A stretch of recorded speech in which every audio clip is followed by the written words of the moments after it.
I mean, it's going to be a hell of a show if Cinnamon Terry doesn't show up. Yeah, I know. So we need to kind of figure that out. What's up, y'all? All right, we're just hanging out until Cinnamon Terry gets his browser settings fixed. Yeah. Being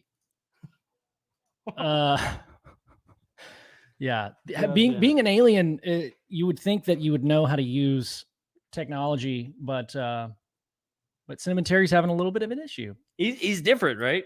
I mean, like, he doesn't even really. Yeah. He doesn't even really believe in aliens. Gortium 85. What is up, my brethren? Ufologist, what's up, dude? 509 Divine. Smoking Joe. That's what my friends call me. Dude. What's up, y'all? Thanks for hanging out. What's in UFO news? 509. Let's get high. Was that a challenge? Was that a challenge? Was it a challenge, dude? Let's get high. Sky, dude. Let's get high. Let's get high. Let's get high. Jason. What's up, dude? Fellow Dr. Scientist. Hell yeah. And to the farts faculty. Yeah. Yes, sir. That's amazing. What's up, Marissa? Marissa. Oh, you know what? I figured out how to do music, dude. Did you? Yeah. That's pretty sweet. What should we listen to?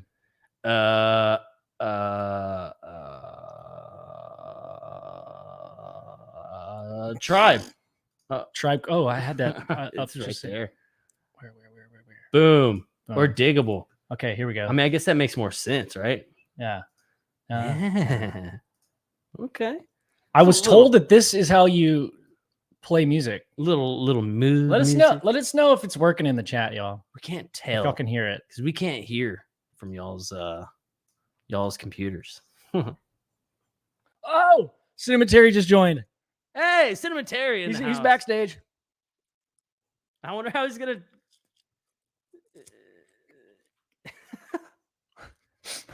I wonder. It's just his face. It's just his forehead. Oh my god. Oh, Joe's smoking barbecue. Hell yeah, dude. Smoking barbecue, dude. What are you smoking right now?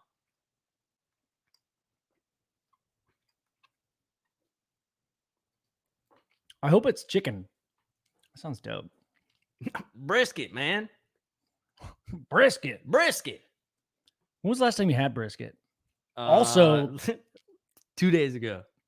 Dude, lucky. Was it homegrown or did you buy it from a barbecue place? I mean, did you smoke it or I got it from Pokey Joe's. It's like right down the road from where I work. Oh yeah, I think we have one down the street from over here. Yeah, there's quite a few of them. I've heard it's pretty dang good. It is pretty good. This show was brought to you by Pokey Joe's. Pokey Joe's. Oh, hey. Oh no, I guess we can't because I was gonna say we could say our little advertisement thing, but I mean, we I could. guess yeah. Oh, but we well, have I to can make pull sure that it's a up. minute, right? Yeah, let's do it. That's gonna be afterwards. tough. Let's do it afterwards. Not chicken. Yes, sir. Brisket. About 8 hours in. Nice, dude. Which means you have like 14 hours to go. No. Dude, my favorite thing about smoking a brisket is that you get to drink beer from like 6 a.m. Yeah, to, dude. like all day long. all day. I love it. Well, That's what's up. Cinnamon was in the. What happened to Cinnamon? I don't know. Oh shit! Did Cinnamon text me? Check the phone. What's new with you guys? What are you guys up to? Have y'all? Dude, I started watching the UFO show, the J.J. Abrams thing. Some people are giving it shit. I don't know. I got like 20 minutes in. It's pretty good so far, but I guess you were saying like a lot of people were talking. Oh, there he is. There's Terry. Okay, let's see. Oh crap! It's let's check it out. Check it out. Let's see. That's true. Terry, Cinnamon Terry. Cinnamon. Can you hear us? I can't hear you. Oh, Cinnamon, something happening? Can you hear me now? Yes. Oh my God. We did it. You did Praise it. Jesus. Okay. Hell yeah. Praise the Lord. Boy, it feels great to be here, guys. Dude, it feels awesome. Okay, you know what I should have Hold on done is just a put sec. your graphic. I'm gonna put your graphic up. Oh yeah, we gotta get Cinnamon Terry's graphic up, dude. All right, hold on. Episode 3 throws shade on TTSA. Oh, really? Is I that a didn't- good thing I or a didn't- bad thing in your opinion? Tammy, happy Thirsty Thursday, girl. I didn't know that J.J. Abrams was into this kind of stuff, dude. I mean, I guess he makes UFO movies, right? So I guess he is. I'm pretty sure he would be. But like in the ufology, I don't know. I heard episode 1 was the only good episode. I heard the rest of it was kind of trash. Can you guys hear me? Yep, we can hear you now, dude. Oh yeah, dude. I'm just looking for your graphic so I can replace. Oh, you can't hear us. Okay. Do you have headphones in?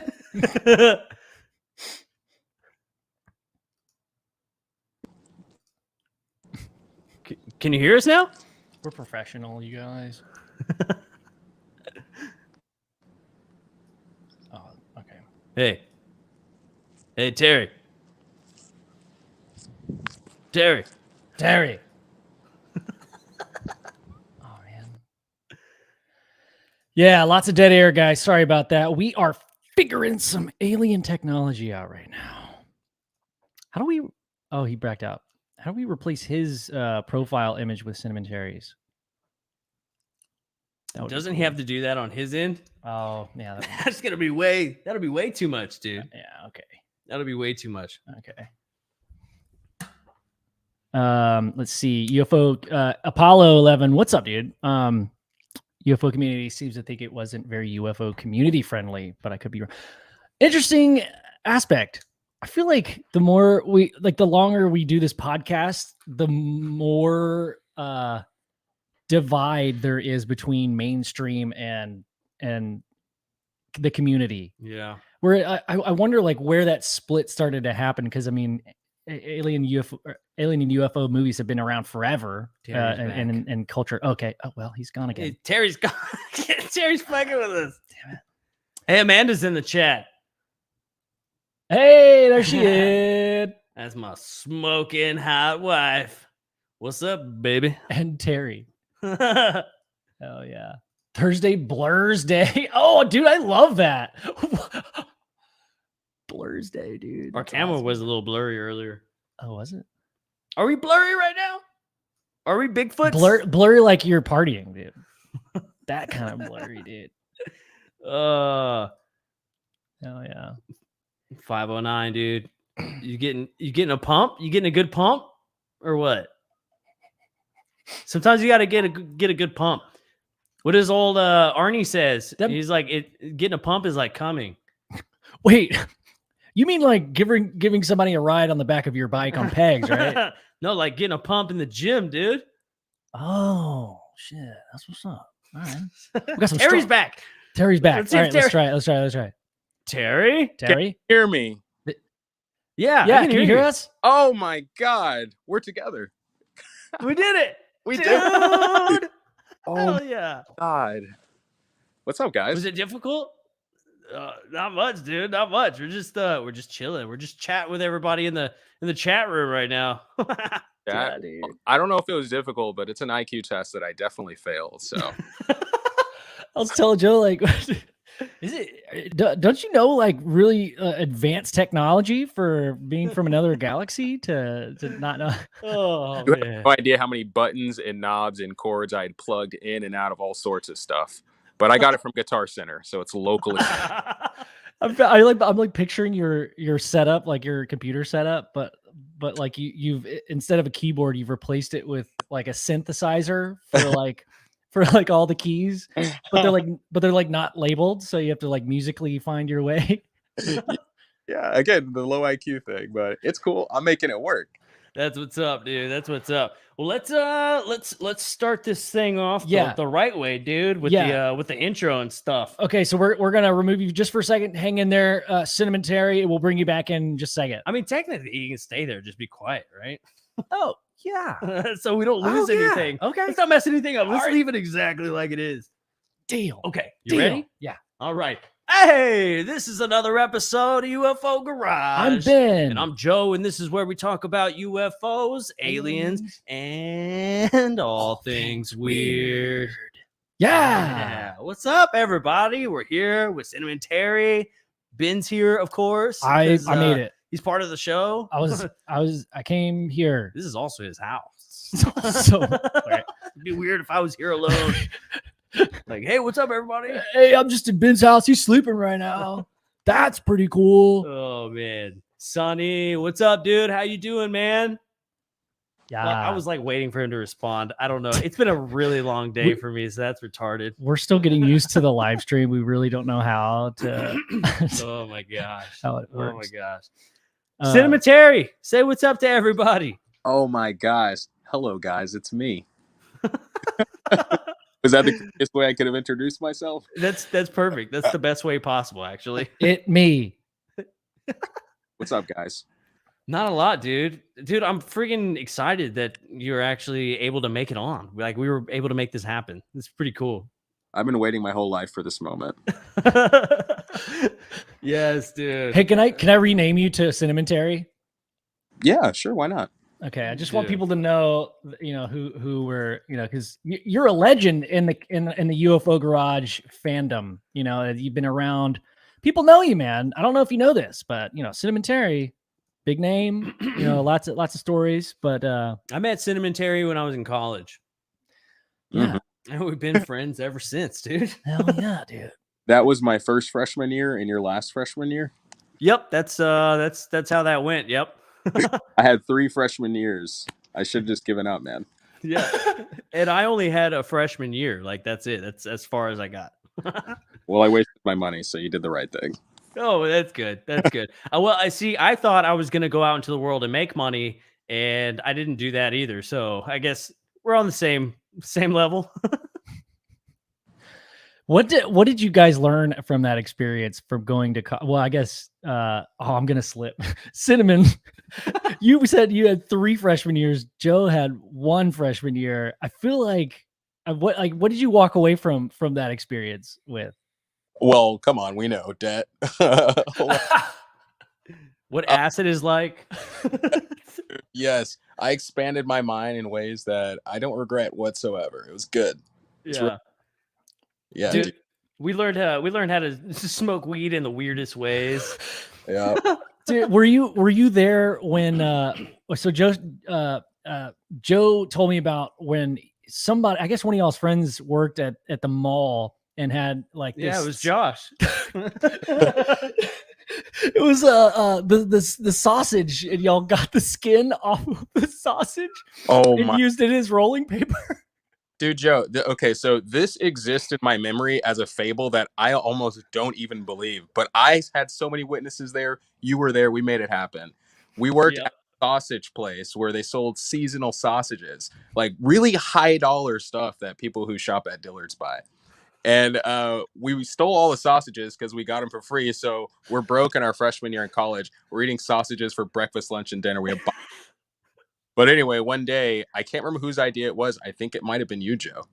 It may have been you. We got the idea to cut out the meat from the sausage, so it was just the skin that held the sausage together, and then we put marijuana inside of that, and then Joe rolled it, and I think we used, believe it or not, we used, what was it, like syrup or something? Yeah, it was like a maple syrup to glue the paper down. Yeah, it was a honey baked sausage with maple syrup for the sticky.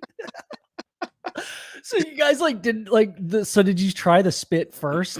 How long did it take you to realize it wasn't working? No, we didn't even try the spit. We went straight to maple syrup. First try. We didn't even think twice about it. We were like, oh, we've got maple syrup. That'll work perfect. We microwaved it for like 5 seconds and it stuck. And I swear, dude, we probably smoked that sausage blunt for like 45 minutes to an hour. It burned so slow. Crazy is I didn't think it was gonna work any step of the way until I actually hit my lungs. But not only did it smoke really slow, it was fucking delicious. It was. Yeah, that's what Joe was saying. Like it was the most flavorful and memorable experience. that he's ever had. That's awesome that it like actually worked. Yeah. Yeah. When you're 19, everything works. Yeah. Make it like a bong or a pipe or a joint, you're gonna make that thing work.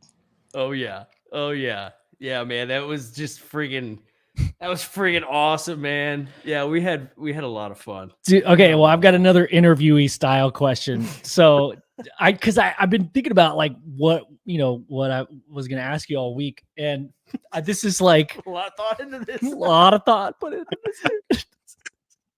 You know me, I'm a big researcher.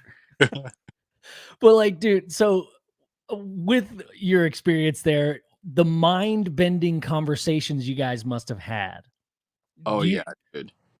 Did aliens ever come up? What I just want to know, because I didn't really hang out with Joe at that when there was a gap. So where did you guys land? Did you guys ever get really deep into that? Well, it's that amazing. subject? Like, not that interested in school Joe was. All he ever did was read books about space. Like, and like thick, really unattractive, challenging looking books with really trippy covers on them. And yeah, Joe tried to engage me in conversations about space a lot of time. I don't think aliens are real for the most part. Really, not the way that a lot of other people think they are, but Joe most certainly does, and he has made the strongest arguments of any person that I've come across that these fuckers are real and they're walking around. But yeah, space did come up quite a bit. Like, Yeah. Did you know that you can't hear anybody scream in space? is that true? Yeah, you can't hear scream in space because it was a vacuum. That's Dude. true. Yeah. You're actually fucking awesome. So like we'll expand on that, dude, because like that's the most exciting part about this, is because we often have people on the podcast that are either have personal experiences or just kind of want to shoot the shit and want to like expand ideas. So researchers in the field, so yeah, for tonight's show, just to let everybody know, this is going to be kind of the cool thing, because as you just heard, Cinematary doesn't really even believe in aliens. It probably doesn't ever even cross his mind. Most people, all shows have somebody who's either involved, been taken, or does like massive research. And we thought it would be cool to actually bring somebody on who like just doesn't give a shit about aliens or even think that they're real, right? So that's kind of like it's like we're gonna get to talk to somebody. We always talk about like, who are we trying to reach? Who are we trying to touch with the conversation? And usually most people always land on, well, we'd like to talk to people who maybe don't believe in it, right? But all of our shows are listened to people who already think aliens are real. Most of the people we all talk to are already talking to people who think aliens are real. So we're going to do something different tonight. And we're talking to somebody who just, doesn't really believe here or there about the topic. So it's gonna be cool. It's gonna be cool. Hell And I'm so interested in hearing people like make the arguments for it, because when you some of the really deep data, because it really does take some research to know what you're talking about on this. And once you really get into it, there's a lot of very, very questionable things, especially the stuff with the guys from the Navy that are swearing up and down they saw shit moving 1,000 miles an hour. I mean, that's kind of hard to dispute. And I'd hate to look those guys in the eyes and say, hey, man, that's a really cool story, but I don't believe you. That would be tough. That would be really awkward. It would be really awkward. So but the way I always looked at it is, okay, if aliens are like thousands of miles away and they have to come to Earth, I don't think their bodies could survive that travel, right? So if they have to go like 10 light years an hour, I don't know what the speed limit is in space, but if they have to go like a level of speed that would totally vaporize us, even if they're super duper aliens, and they got thick skin and they're fucking awesome, I would think that would liquefy even them at that point. So I think the journey would kill them. And even if it didn't, it would take so long that by the time they got here, they would be pretty much dead at that point. That's a very, valid argument. Like, so there's a couple of things I want to touch on, because you're talking about inertia, one with like liquefaction of the movement of inertia, object in motion stays in motion. If you accelerate to a speed, if it's not gradual, yes, you will become liquid, right? Like that's some physics in there. But there's also the question of that the fact that space is a vacuum. So there's technically, is there no, I mean, Joe, like, is there inertia in space? Like, do you have to gradually speed up if you're even abiding by the law, like the speed limit, which I think the speed limit that we understand is the speed of light. That's like the universal speed limit. Well, I think what I'm only speculating here. I don't know the answer to that completely, but I would think if there is like dark matter and dark energy, right, in space, there's got to be something. There's got to be something there, right? Or if not that, I mean, there's got to be, I guess if you're in between galaxies or whatever, there's got to be some sort of like gravitational force somewhere, to create this boundary. Like light can only move this fast because of the energy that surrounds light. Well, if there's like zero friction in space, then why would there be a like a barrier on how fast something could move, right?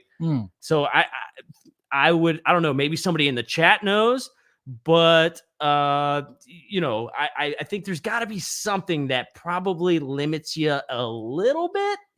Usually our problem is I can't go fast enough, right? But what happens when you get to this point where you can go as fast as you want? Now, are you reaching a limit that like we just haven't discovered yet as humans on like, well, shit, I can't go faster because of X, right? Yeah.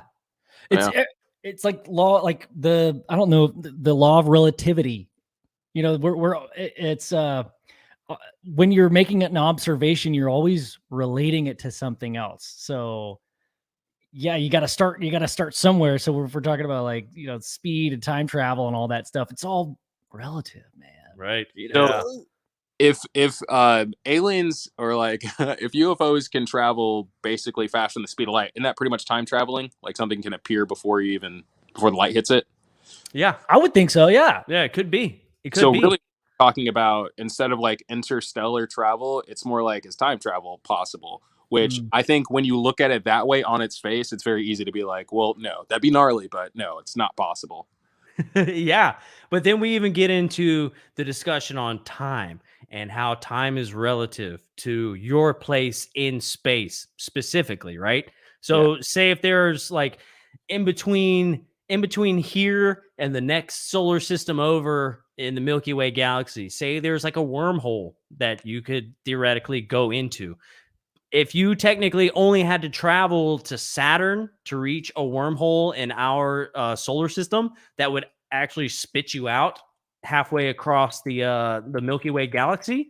If you could survive the wormhole, then would time even be relevant at that point? Or like the amount of, because by the time, like if you're talking about like human wise, right? Like if you went to Saturn, went through this wormhole, it may have taken you 5 years to do that. But in the reality of time on Earth, by the time you got back, everybody would be dead. It'd probably be like 900 years later anyways. It'd be sad. Yeah, Planet of the Apes. It'd be like Exactly. Planet of Apes. Dude. So, Cinnamon, do you believe time travel is possible? No.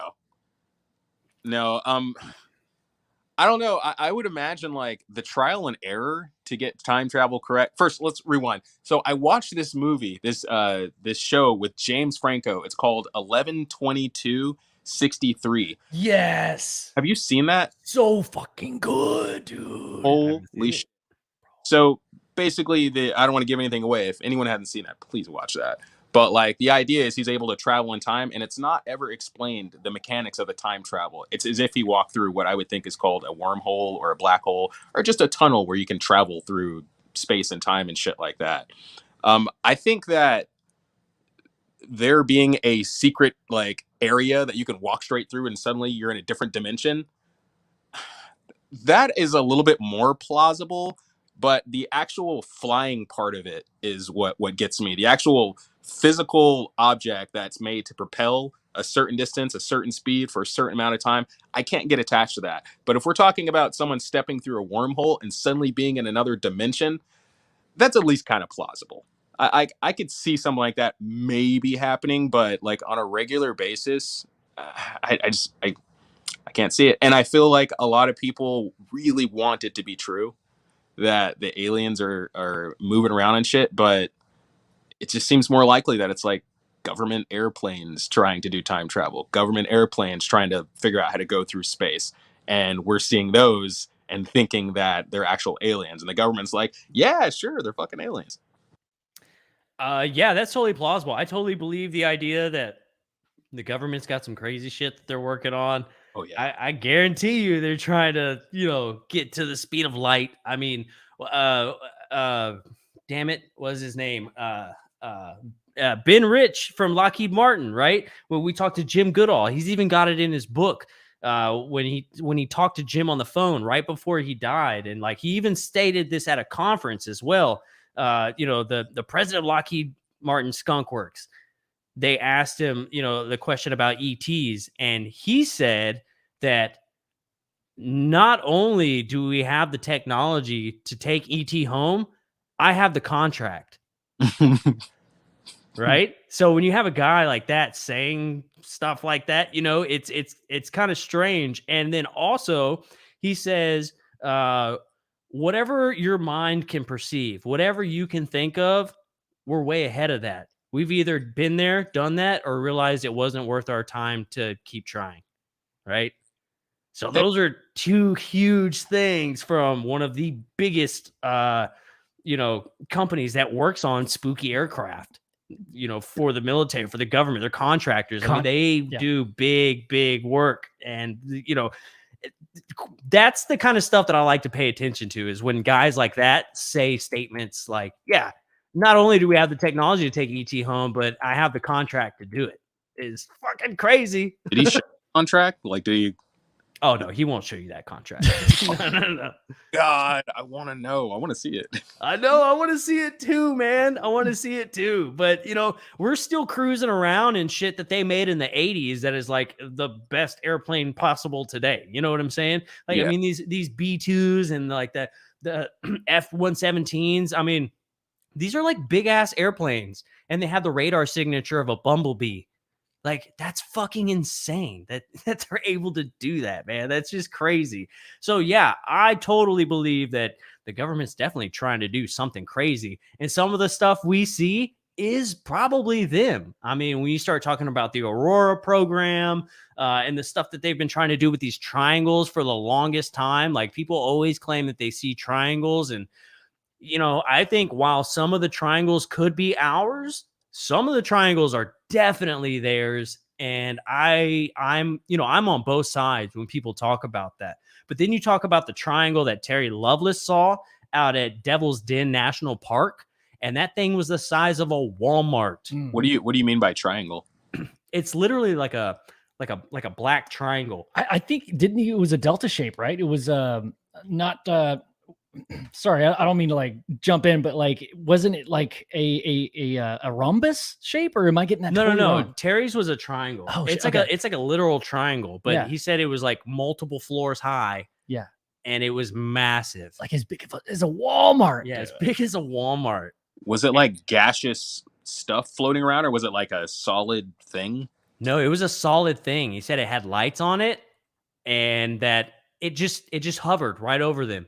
It had like a really low frequency hum. He could hear it. It sounded pretty mechanical, but for as big as this thing was, for it to like, what did he say? It was like 30 feet off the ground. It hovered down and it came right above him, 30 feet off the ground, and just sat there. And not being able to hear jets or propellers or anything, all you hear is like a low hum. And all the wildlife, there's no grasshoppers, there's nothing in the forest. Yeah, the forest is very loud at night. Oh, and everything goes quiet. Okay, and, yeah, like when you get into a Tesla and it's like you go really fast, but it doesn't speed up, and you're like, this isn't fucking normal. Yeah, dude. Yeah, I have yet to experience that, but it sounds trippy as hell. Like people that I've talked to, like that have Teslas, they're like, dude, you forget how to drive other cars after you experience that. Like, Yeah, it makes you feel nice and rich.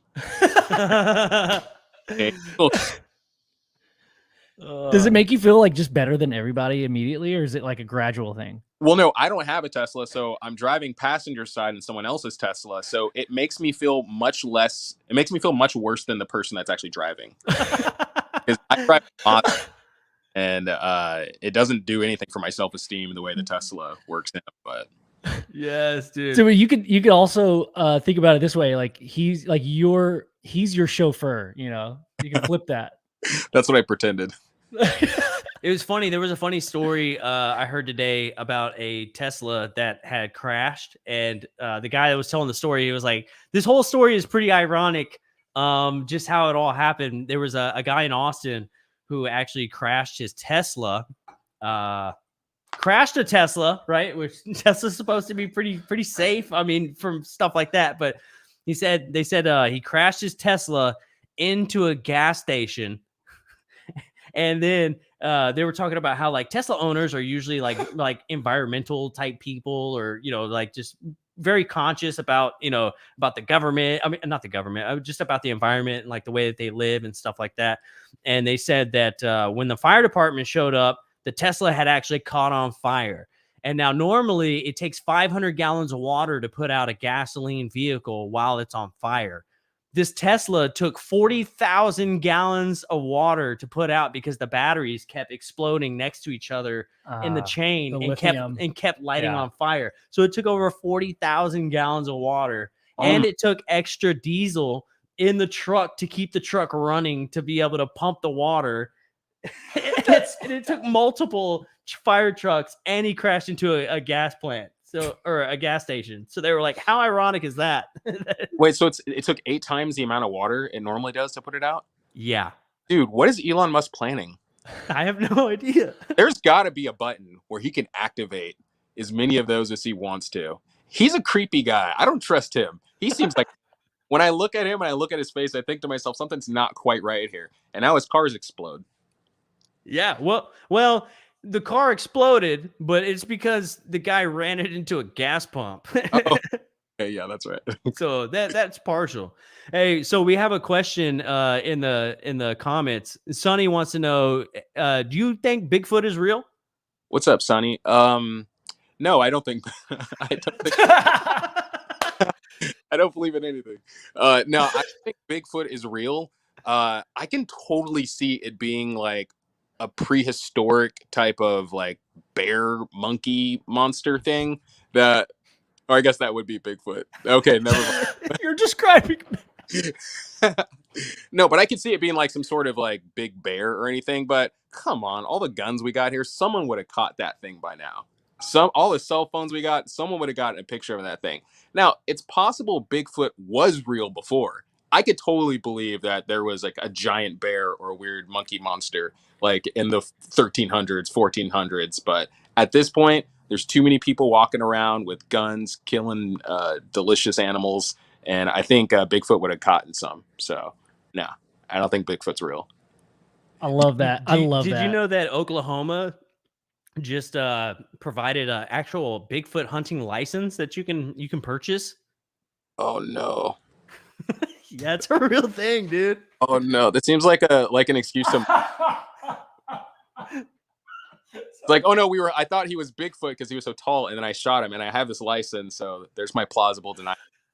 Yeah. You said, oh no. Oh no, that's bad. Yeah, I think there's probably a couple other states that have it too. I think it's like a catch and release license, though. I don't think you're able to shoot it. However, if a Bigfoot came my way, if it came running at me like very angrily, I would probably shoot at it.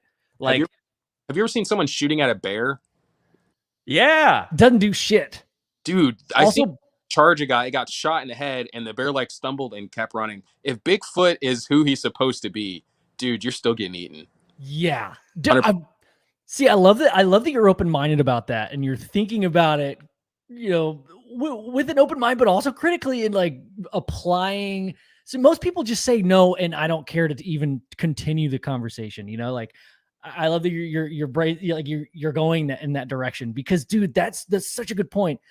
bears in the woods. Joe Rogan makes this reference all the time. Like, have you ever seen like bears stand up all the time? Yeah. How else are they going to scratch their balls, man? Oh my gosh, that's a good point. Yeah. Time I scratch my balls as well. So I have to stand up to scratch my balls. So people are also saying, so Cinnamon Terry, you did say that you think that it is plausible that maybe like you could dimensionally travel, maybe through like a portal or like a wormhole or something like that. It is possible, maybe dimensionally, that you could possibly travel. What do you think about the thought about Bigfoot being an interdimensional being, and that's why he's so hard to catch? Dude, that's amazing. So that's a really good point, Joe.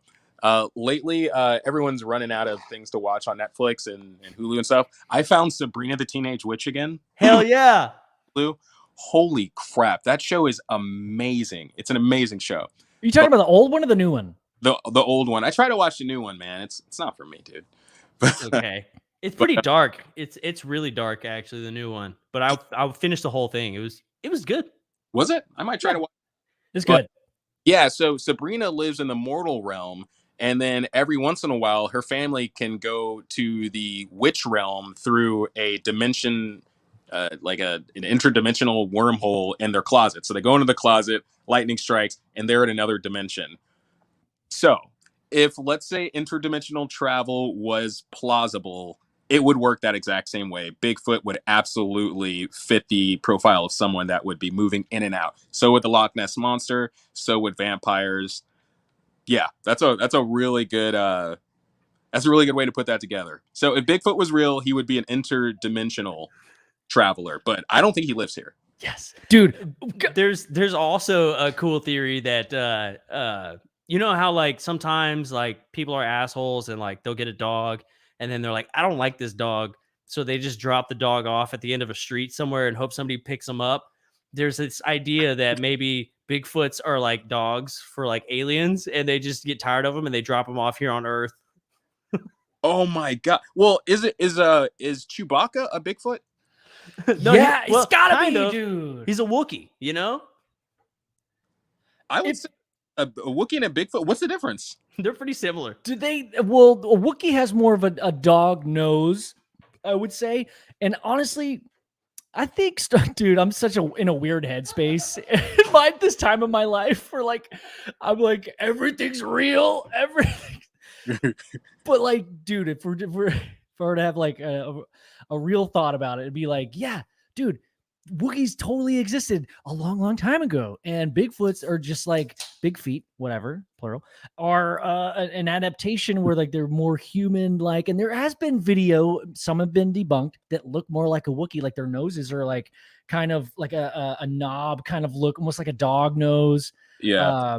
Which, why not? I think the description of that everybody kind of falls back on with the scientific community, like if anybody's in the scientific community and wants to lend it some credence, is saying, oh, it could be Gigantopithecus. And I'm just like parroting shit that I've heard on the Rogan podcast, like we all have, but like that's the most logical explanation. But if we're going like straight interdimensional being here, I would lean toward it being a Wookiee, man. Yeah.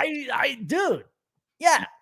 Dude, a lot of those space TV shows strung together a lot of good ideas. Like I could see a Wookiee maybe being a less evolved version of, and I can't remember the guy's name. It's a black guy on Star Trek, and he's got like a weird forehead. I think it's is he a Klingon? I don't know what it's called. Wolf is his name, I think.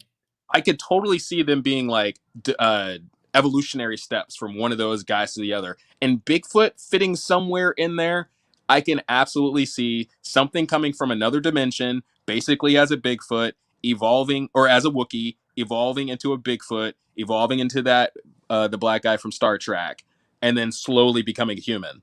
So yeah, 100%. I guess I believe in Bigfoot now. Dude, you just convinced yourself. Yeah. Think about this. So that timeline is so we go from Bigfoot to the Star Trek guy, and then to human. The first human species had black skin, so that lines up to me. So yeah, there you go, dude. I think you just figured it out. Cavemen like Wookiees. little monkey Wookiees. Little monkey Wookiees. Yes, dude. Oh man. Let's see. Yeah, the comments are awesome. I'm Yeah, loving dude, the comments. They have such great questions for you. Greg wants to know, what's your thoughts on the moon? Do you think that astronauts from the Apollo missions really landed there? And if they did, why stop the exploration? Okay, so correct me if I'm wrong, but my understanding is we went to the moon a handful of times, like in the 70s, and then we just never went back, and now we just float around space. Or do we keep going back to the moon? No, we stopped. Yeah. We stopped going to the moon. Okay, so I want to say yes and no. Yes, the original moon landing, that looked like it was faked. I mean, it seems pretty obvious. Why are we? There's shadows going in different directions and they're not moving correctly. Like, no, that was obviously not what happened. But that's not to say that we didn't go to the moon. I think a prominent theory is we went to the moon, but the footage was crappy because it's 1960 something, and whatever. So we had 69, dude. 69, summer 69. Hell yeah. But yeah, so we had to come back here, but we needed to put something out. So we put together that crap that looks like we went to the moon. However, I don't think we went to the moon that time, but the moon is such a lucrative spot for military stuff. I can imagine that we have a bunch of stuff on the moon, military related, planning for the future, because with all the satellites floating around the world, the intellectual property that's housed on those satellites with all of our information, if we have people trying to hack our computers, I can only imagine there's people trying to hack our satellites. And I would think that countries that are at risk of having their information leaked and hacked would want to have a leg up on the next guy, and the moon is the place to go, and it seems plausible to get there. So I think we have been there. I think we might have dudes there in little space stations, with building all sorts of nuclear crap. But the 60s, no, dude, I don't think we went that time. Not at all. Dude, you bring up so many good points, man. I feel like I've gone back and forth in the last couple of years on like, yes, no, maybe, yes. And that is like the perfect bridge between did we go and did we not? Because yeah, dude, you look at some of that footage, it looks fake as hell. Like you said, the some of the shadows are going in different directions. And like, who filmed the space capsule leaving the moon? Did we leave did we leave someone named Jeffrey? Jeffrey's still there. Like, who did that? And they planted a GoPro in there. Say what? They planted a GoPro. Yeah, we went back in time, and went in time, got a GoPro, went back in time, set it up. Yeah. Well, okay, so then the counter thing is that it was all done remotely. Oh my god, what did we have that was like remote control in 1969, dude? What did we have? The erector set. That makes me. Is that the earlier stage of Viagra? Yeah. Yeah, kind of. Erector set is sponsored by Viagra. So Fat Bass said something that I've heard a lot of people say. So we don't have the tech anymore to land a person on the moon, right?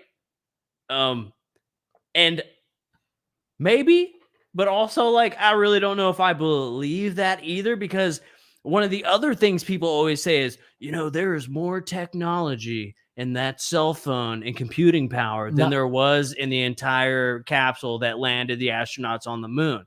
So if you're telling me we don't have the technology to land a person on the moon, but we have more technology in our pocket than we did on the first time we even went to the moon, I don't know.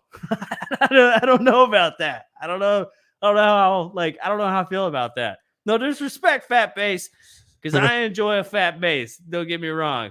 But I always have that conversation. People always say that to me. They're like, "Oh yeah, we don't have the technology to go to the moon anymore." Like, but we're going to Mars. What do you mean? Like, that's way closer than Mars. We leapfrogged over the moon to go to Mars. Yeah, they're like, the moon's hard, so we just stopped. We're going to Mars now. I want to say this though, dude. Like, I believe that we did go to the moon. I do want to say that. Like, I think we did, but Cinnamon said, maybe not that one time, you know? I'm just reading the chat and I'm like, oh, I go, okay, I gotta say that. But dude, the technology thing, man, that's huge because that's the crutch. That's what everybody leans on Right. is the fact that the technology, if it's gotten better, then why haven't we gone back? Well, think about this, dude. If it's possible that they faked the moon landing, how do we know that they're really going to Mars? How do we know they're not just lying to us? And now that we have such cooler studios and such cooler technology, they could fake it so much easier. Maybe going to these different planets and moons, maybe it's way harder than we've been led to believe. Maybe it's borderline impossible, and all of this shit's a lie. It's possible too, man. It's possible. I've thought about it. I mean, how are we ever gonna know? None of us are ever gonna fucking go to space, dude. You know, which is kind of a bummer. I would like to go just to be 100% sure, right? Like, I know that the Earth is round, but like, I would love to go to space to just be like 100% sure. Like, you know, people always talk about like flat earthers are like, no, there's like a dome. You can't go past a certain point. Oof. And you're like, that's another can of worms. I don't know about that. Dude, I am so you just sparked something in me. I am so interested to hear the argument for the Earth is flat. I know they're wrong and stuff like that, but I'm sure that they have really good arguments that no one ever pays attention to. And I'm afraid I'm going to go down that rabbit hole and be one of those people that gets won over. But I don't know what it is that makes them think that the Earth is flat, but fuck, speak on it. I hate when people tell them to be quiet. I want to hear what they have to say. And if they're crazy, we'll just whisper about them when they turn around. But yeah, definitely. I mean, that's the spirit of this podcast, and I'm so glad that you align with that, dude. Yeah, dude. People about things they're like nerds about, like they really love and they want to research all the time. Those are like the coolest people and the coolest topics to talk about. Like, even if you don't agree with them, why not have someone who knows a lot about something? Just pick their brain for a little while.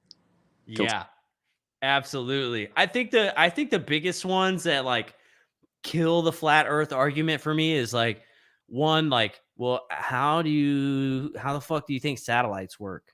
Right. So I guess that's kind of like, that's a checkmate on its own. And then also like, okay, well then explain the like eclipses. It's a circle. It's not like a pie thing. It's not like a half moon thingy. Like, it's a full circle. The eclipse is when like the sun goes in front of the moon, or I mean, when the moon goes in front of the sun. Yeah, that's a lunar eclipse. Yep. So what if the moon and the sun are both the same shape as the Earth? Let's just say hypothetically the Earth isn't round. What if they're all just like little tortillas essentially, and when they move around, and when they move in front of and behind each other, it doesn't look weird to us because we're also tortilla shaped. Wait, I like that it's not just regular tortillas; it's tiny tortillas. Oh, relative. like size relativity, but like we choose to believe. Tiny tortilla. Oh fuck! I love that though. Like, but that's a good. I haven't thought about that. Like, I guess maybe I haven't been paying attention to the theories because I love hearing the theories. I love to hear it out, man. Yeah. But yeah, like so what? I'm stuck on the difference between the shadow, relationship between a sphere and a flat tortilla, tiny tortilla. I think it's the way that as they like start to leave each other, it leaves like a weird crescent shape, which lets you know that they're spherical.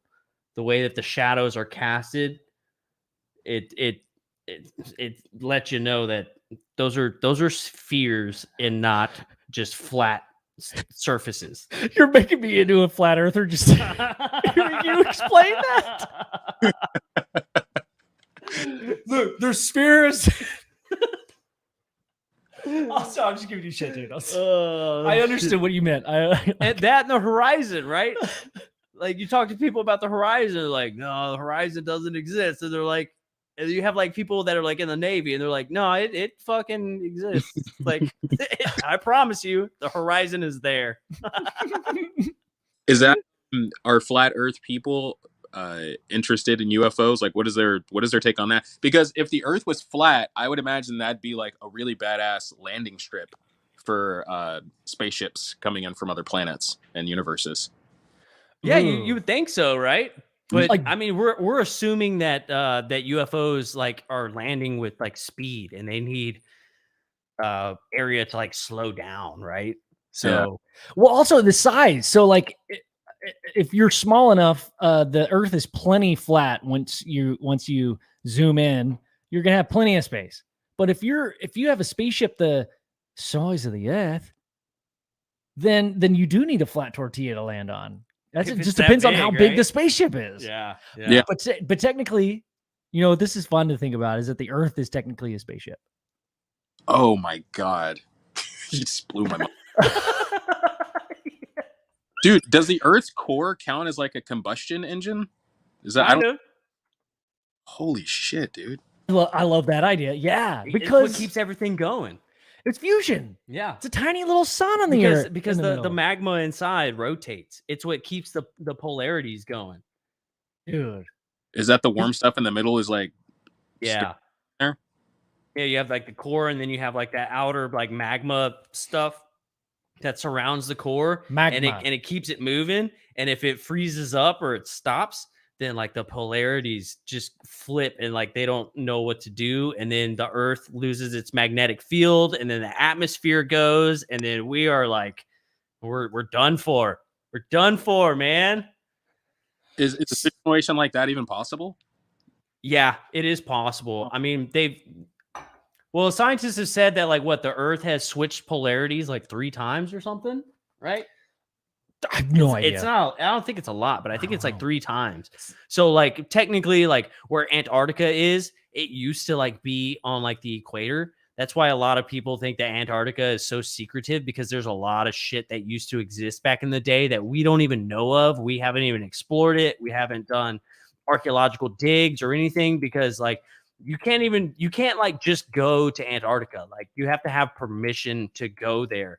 But at one point, those continents were actually like further up closer to the equator, and then the Earth switched polarities, and now it's all just frozen ice and tundra and snow and shit. And like now we are, you know, in the center, the habitable zones of the planet. So we know that the Earth has switched polarities before, and it's definitely possible that it'll happen again. And a lot of people also attribute that to like what's happening with like the heating of the Earth and stuff, is that it's not so much just like that we, you know, throw plastic in the ocean and like burn fossil fuels, but also if you track where the North Pole used to be like 30 years ago, it's actually moving at a way faster rate. I think it's like 2 or 3 inches per year now. Yeah, it's like exponentially sped up. Yeah, it's getting like really, really big. So it seems like the Earth is starting to tilt off its axis. And a lot of people say that like within the next like, you know, a few hundred to 1,000, couple thousand years, the Earth could possibly like switch its polarity again. And that's a cataclysmic event, dude. Like something that just completely wipe pretty much everybody, if not most people out. And if it doesn't wipe everybody out, then there's only going to be like a couple hundred people that did survive. And if that's the case, you better get to, you know, breeding a new human race. But not to mention, you're going to start over from the caveman era. Like all your shit's gone. I have a question for you, Cinnamon Terry, based off of what you just said, Joe. Can love that. So let's say the pole shift, the magnetic poles. I don't know if you guys ever played with magnets, but like if you have 2 opposing forces and you get just dude, those are dude, be careful. I just got those. They're very strong. You're going to smash the shit out of your finger. Cinnamon, I just bought some really powerful magnets to build this thing I'm building. Anyway, so put it on your camera. Please don't get that near my camera. Oh my God. Okay. So there's a really sweet spot, and people have been trying to figure out magnetic levitation for 100 years, and it's so specific. If you move it just a little bit, it switches and it flips, and then it sticks together. If you hold 2 magnets with an opposing magnetic field, it's very weird. So this inch a year might seem small to us, but within the sweet spot that is the magnetic force of the Earth, you know, being generated by the core that we were speaking about of molten iron and all those metals creating this magnetic field. man, it might be pretty unstable if it's anything like, you know, neodymium magnets or anything like that. But that would drive a civilization into, you said cavemen, but when we think about cavemen, we think about like, but it could, like, we found caves all over the world. We found them in Texas, in the Middle East, but in Texas, but we also, well I just like went along with in it. Georgetown. But yeah, Round Rock. But like we've even found like underground caverns, like man-made underground caverns, Egyptian stuff on the walls in the Grand Canyon, dude. Yeah. The Grand Canyon, man. So maybe this whole caveman thing is just a repetitive thing when disastrous things come across the earth. What's your take on that? Well, I mean, Ben, that's very smart. Yeah, like there's a cycle of the Earth getting really badass, and we have all these cool inventions, and then some shit happens, and then we go back to being like scavengers, and then we have to start the whole thing over. I want to tie this a little bit further back. Okay, right? So if what you're saying is true, Joe, and the polarity can change, and then this cataclysmic event takes place, that is the kind of thing I would think would open up like a wormhole or like an interdimensional orifice that you can squeeze yourself through.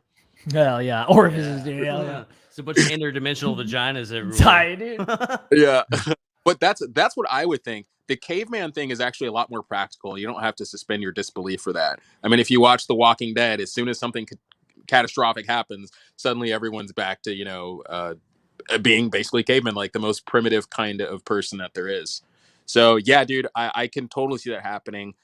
The only thing is then I have to assume that we've gotten to this level of technology in the past. And maybe I'm just arrogant of my generation or too proud of where we are now, but I don't feel like we've gotten this far before, because there'd be a lot more evidence of super badass stuff in like in ancient ruins and stuff like that. But it's always really like crappy drawn art and like weird pots with stuff. It's like, wait a minute, there's no technology in here. Well, you think about it this way, right? Because we were talking about this on the what were we gonna say? No, dude, no. Okay, so we were talking about this on what's it, maybe the last episode, where we were talking about how, yeah, you ever like been to like a camping site and you see like this shitty picture somebody drew on a rock, and you're kind of like, what an asshole. Why would you draw that on a rock or like scratch that into a rock or a tree or anything, right? But imagine there is a cataclysmic event, right? Your computer is not going to last that long. I mean, things are built to break and to buy new shit every other year. Yeah. That's how things are built now. So if something happened like that, if you were to go dig in the soil or something or some rocks 5,000 years later, you wouldn't find a computer, but you would find that shitty cave drawing that somebody put on a rock out in Arizona, because that's going to last. It says Tim was here. Yeah. Damn. Yeah. I rewatched the Power Rangers movie. Hell yeah. Dude, yeah. Dude, I remember that movie being so awesome and the CGI holding up so well. I was super excited to watch it. And I watched it with my girlfriend, and it like the CGI was terrible. I mean, it looked. Oh, are you talking about like the original one? Ivan Ooze. Yep. Dude. Yeah, dude. But the reason I bring that up is, okay, so let's say we do reach a level of society where technology is badass, and then we get crushed. We're back to being cavemen, and that cycle goes over and over and over. In the Power Rangers movie, Ivan Ooze wanted to dig up a giant spider with like crazy animatronic technology and shit like that was from thousands and thousands of years in the past. So, yeah, dude, if the world... That's the plot of that movie? Yeah. Are you serious, dude? Yep. And then the Power Rangers use their ancient electronic technology, their big robot thing, to fight it off. But all of these things came from thousands of years in the past. So that would support the cycle theory of we get all the way to this high level of stuff, and then we die, we turn to caveman, and then it starts over and over and over. Maybe when we find that old technology and shit, maybe when we find that shit, that's what we think aliens are, right? Yeah. Because the strongest argument for aliens is who made the fucking pyramids. Who made that shit? How is that possible? it's kind of like as far as I'm Yes. concerned with aliens. Again, I don't believe in them, but it seems like a checkmate. Yes. You know, a fun fact about this. Well, We actually a fun maybe fact. Um, Bob Lazar, the guy that worked at S4, he's like huge in the UFO world and stuff. Who actually, you know, he's the guy that they said he says that he actually worked on a craft, right? And the best of his knowledge, he says that we have, was it 7 or 9? 9. 9. We have 9 craft that we have found. And the first one that they found was actually at an archaeological dig. So the first UFO that we have found was actually something that we dug up. Ooh. Yeah. So How- it's not something that just came and crashed. Well, it may have came and crashed from space, but like that's not the first thing that we found. The first thing that we actually found, we dug it up in an archaeological dig. Huh. So maybe it was ours, and it was just like a shitty first version of an airplane, and then it crashed. Might have been. Yeah. Might have been. Yeah. Could have been something from the Atlanteans or the Egyptians or some of these other ancient races. I mean, we always mention Graham Hancock, and he's got a very strong theory on advanced ancient cultures that used to exist before a cataclysmic event happened. So, you know, that theory is like pretty awesome if you think about it. Like maybe these aliens are just ancient civilizations that used to be us that are just still around, you know? I don't know, It's man. It's Jeff Bezos. He's gonna stick around, dude. He's gonna be circling. He's the one in the he's been in the Black Knight. He just came down to hang out and then make $1 billion and, you know, get a little elevator back up, dude. Yeah. He's been around for thousands of years. Yes. Wow. He looks like it.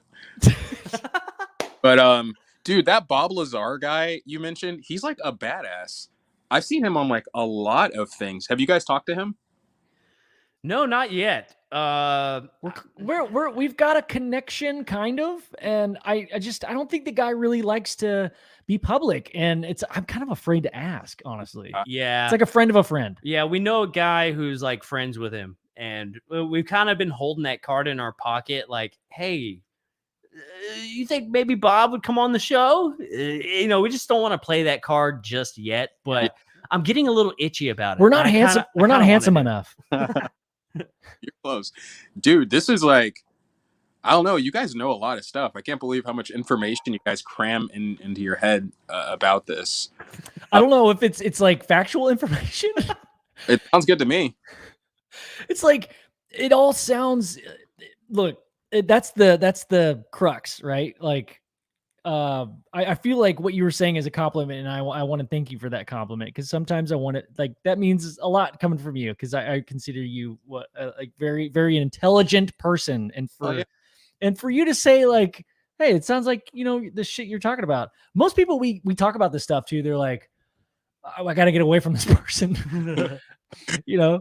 So, but yeah, man, it's all like, the fun part about this is what we're doing right now is like, what do I know? How can we be creatively come up with what might be? That's the fun part. Right. Let me ask you guys a question. Do you think that people who are really into aliens and UFOs, do you think they want them to be real so much that it kind of messes up? There's a little confirmation bias going on there. Because I feel like people that are into aliens so desperately want them to be real, and they want there to be a big cover up and stuff like that, that they kind of overestimate the evidence. Because from a skeptic's perspective, someone shows me like a video and it's like, oh, it's a light flying around. I go, yeah, it's a light flying around, you know. But dude, I love do you that think question. you guys want to believe in aliens so much so that you're making them real? Man, I 100% agree with that. Yeah, I think there's a lot of people out there that just want it to be real so bad that they'll just consume information. But on the flip side to that, I think there is people who didn't even believe in UFOs or aliens that had an experience that drew them into this whole topic just looking for answers. Because we've met a lot of people who are like, dude, I didn't even think about this shit. Like I thought aliens and UFOs was just crazy talk. I mean, that's just the way I was raised. But then this thing happened to me, and I'm literally just here looking for answers. Do you guys believe in ghosts? Oh yeah. Yeah. Okay. I think they're all connected. What about you? No, I don't believe in ghosts. That's exactly what I was hoping you were gonna say. Yeah, dude, I don't believe in ghosts. The reason I don't believe in ghosts is because they seem to only haunt white people and only seem to bother white people. And there's tons of people in the world that aren't white. The aliens could totally like hang out with and study. Only pick the white people in America. Well, you know, this is kind of, well, I guess this is kind of off base from ghosts, but one of the oldest star maps in existence to show the solar system and the star Sirius in the sky. They claim to have been shown this are the Dodong people from South Africa. She dong, dude. Really? Yeah, they have a complete star map of the Sirius star system. The African dog? Yep, the African Dogon. The Dogon people. That's Dogon. what it is. Yeah, the Dogon people of South Africa. I was making fun of you. I was just So, you know, like, yeah, I mean, here in America, that's pretty spot on. But when we start looking at cultures all around the world, I mean, these are like the first people to even exist. And they have this map of something that we didn't even discover until the 80s. Yeah, dude. I'd be more inclined to believe people from other countries just because in America, we just want to be so interested, or we want to be so interesting. And, I want to be on TV. I want to, have people admire me for my experience getting probed or whatever like that. But those guys in like Africa or like in real rural India where aliens probably go, they don't have anything to gain from this. So I would totally believe them. Right. dude, that's such a great point. Oh, William Townsend What's up, with the Will? super chat. Thanks, brother. Thanks for the super chat, dude. Yeah. Hey, we were watching you earlier, by the way. Good job, buddy. Dude, you crushed it. Crushing it. William Townsend from the Bob Podcast, Band of Bearded Brothers. Y'all check him out. William, you crushed it, dude. Like, hey, William, I saw you flirting. I saw you flirting with Jimmy Church. I saw it, dude. I loved every second of it, dude. That was good stuff, man. That was good stuff. Oh, dude. Hey, so Cinnamon, here's another thing I wanted to bring up when we're talking about let's bring Chad Smith into the chat. Dude, if you want to. Cinnamon, we have a very famous Red Hot Chili Peppers. Yes, dude. They're really Chad Smith? He's bald now. Well, it is Chad Smith. It's not the Chili Peppers Chad Smith, but he is Chad Smith. And usually everybody in the chat is Chad Smith after about like 15 minutes. So what's up, Chad? What's going on, man? What's going on, guys? Can you hear me? Yeah, we can hear you. Loud and clear, brother. Thanks for calling in, man. I am literally stuck in stop and go traffic on the highway right now, and I'm going to be like 10 minutes late for work, and it's Friday, and everything's going good. Dang. Dude, perfect timing. Like, I was a little afraid. Like, we had chatted. I was like, dude, I got to get you on. You were like, dude, I could do it in between on my commute or just in the parking lot. And dude, I've had a blast just bullshitting with you to try to figure out how we can get you on the show, dude. So I'm so glad you made it, bro. Yeah, no problem. Absolutely. I'm glad you had me. Yeah, I just stuck in traffic here, and could be going a lot better, but I need a UFO to just take me to work. Dude, that'd be nice, right? Dude, Chad. Dude, I had a couple of orbs above me. I was like, man, this is the night. I'm gonna see one driving into work, and it's just airplanes. Did you hate when that happens, dude? You spend 20 minutes looking at the fucking thing, and then right as it gets close to you, boom, you see the blinking lights on the side. I get tricked all the time because they change when the landing lights change directions. It looks like they're coming right at you, and then it looks like something that's coming into the atmosphere and then leaving, but it's not. It's just the direction of the airplane. I hate when that happens. Cinnamon Terry, do you ever see orbs in the sky? Dude, I forgot to send you the picture, but so me and my girlfriend went to Denver a few months ago, and I took a picture just standing out in the middle of the street with Denver, and there are glowing orbs above my head. And we took several pictures. This was her idea. It wasn't me, but we were doing like a little photo shoot. And you can see in the pictures that they move into different positions. And as soon as I seen that, I turned to her and I was like, we're not telling Joe. Wait, finish that. You cut out the last second. What did you say? Oh, when we got back, I was like, I don't want to bring this up to Joe or anything. I'm just going to... But I'm going to send you guys that picture. It is pretty suspicious. However, I was just like, oh, it's probably just the government spying on me. No big deal. Dude, I love that the first thing was like, I'm not going to tell Joe about this. Because that tells me you don't want it to be real. Maybe. I think deep down, you don't want it to be real. Well, honestly, like, if aliens are real, like, I'm scared, dude. Like, I think it's more like they would want our resources, like in Independence Day, than they would want to be our friend and study us, like E.T. and, like, E.T. and shit. I mean, it's that whole idea of, like, we like to call it new management. Chad, what do you think about that idea? Have you, like, new management, like a different ET race coming in and taking over? Not like, maybe it could be cataclysmic. Like, what are your thoughts on that? Yeah, I mean, I feel like it's definitely. I kind of feel I have a feeling that it's happened before, and you know, like we're not the first time this has happened, and maybe humans or whatever species is here at the time just keeps trashing the planet, or they don't get something right, or they get to the point where they've just ruined the planet to a point where they have to come in and just take over and like reset everything. And it just feels like we're kind of doing that right now, where we're just like trashing the planet to a point where it's like we'll get to a point where we can't sustain anymore, and then they're going to have to come in and help out. So I don't know if that's just something that just always happens. I just have a weird feeling that it's happened before. Ooh. Or maybe after the planet is trashed because there's like too much CO2 in the environment and all the humans die, an alien who specifically needs an environment with like no regular oxygen and a bunch of crappy CO2 in the air, they come and just take over. Oh yeah. So there's I mean, it's finally livable because those humans put that poison in the air that killed them all, but we need to live. Let's move in there and just like make it ours. And that happened. Right. Bro, that would be like euthanasia for like if you ever had to put an animal down to sleep. I'm so sorry for anybody that had to go through that, but like, Are you talking about young Chinese people? did I say the wrong thing? The euthanasia? The euthanasia.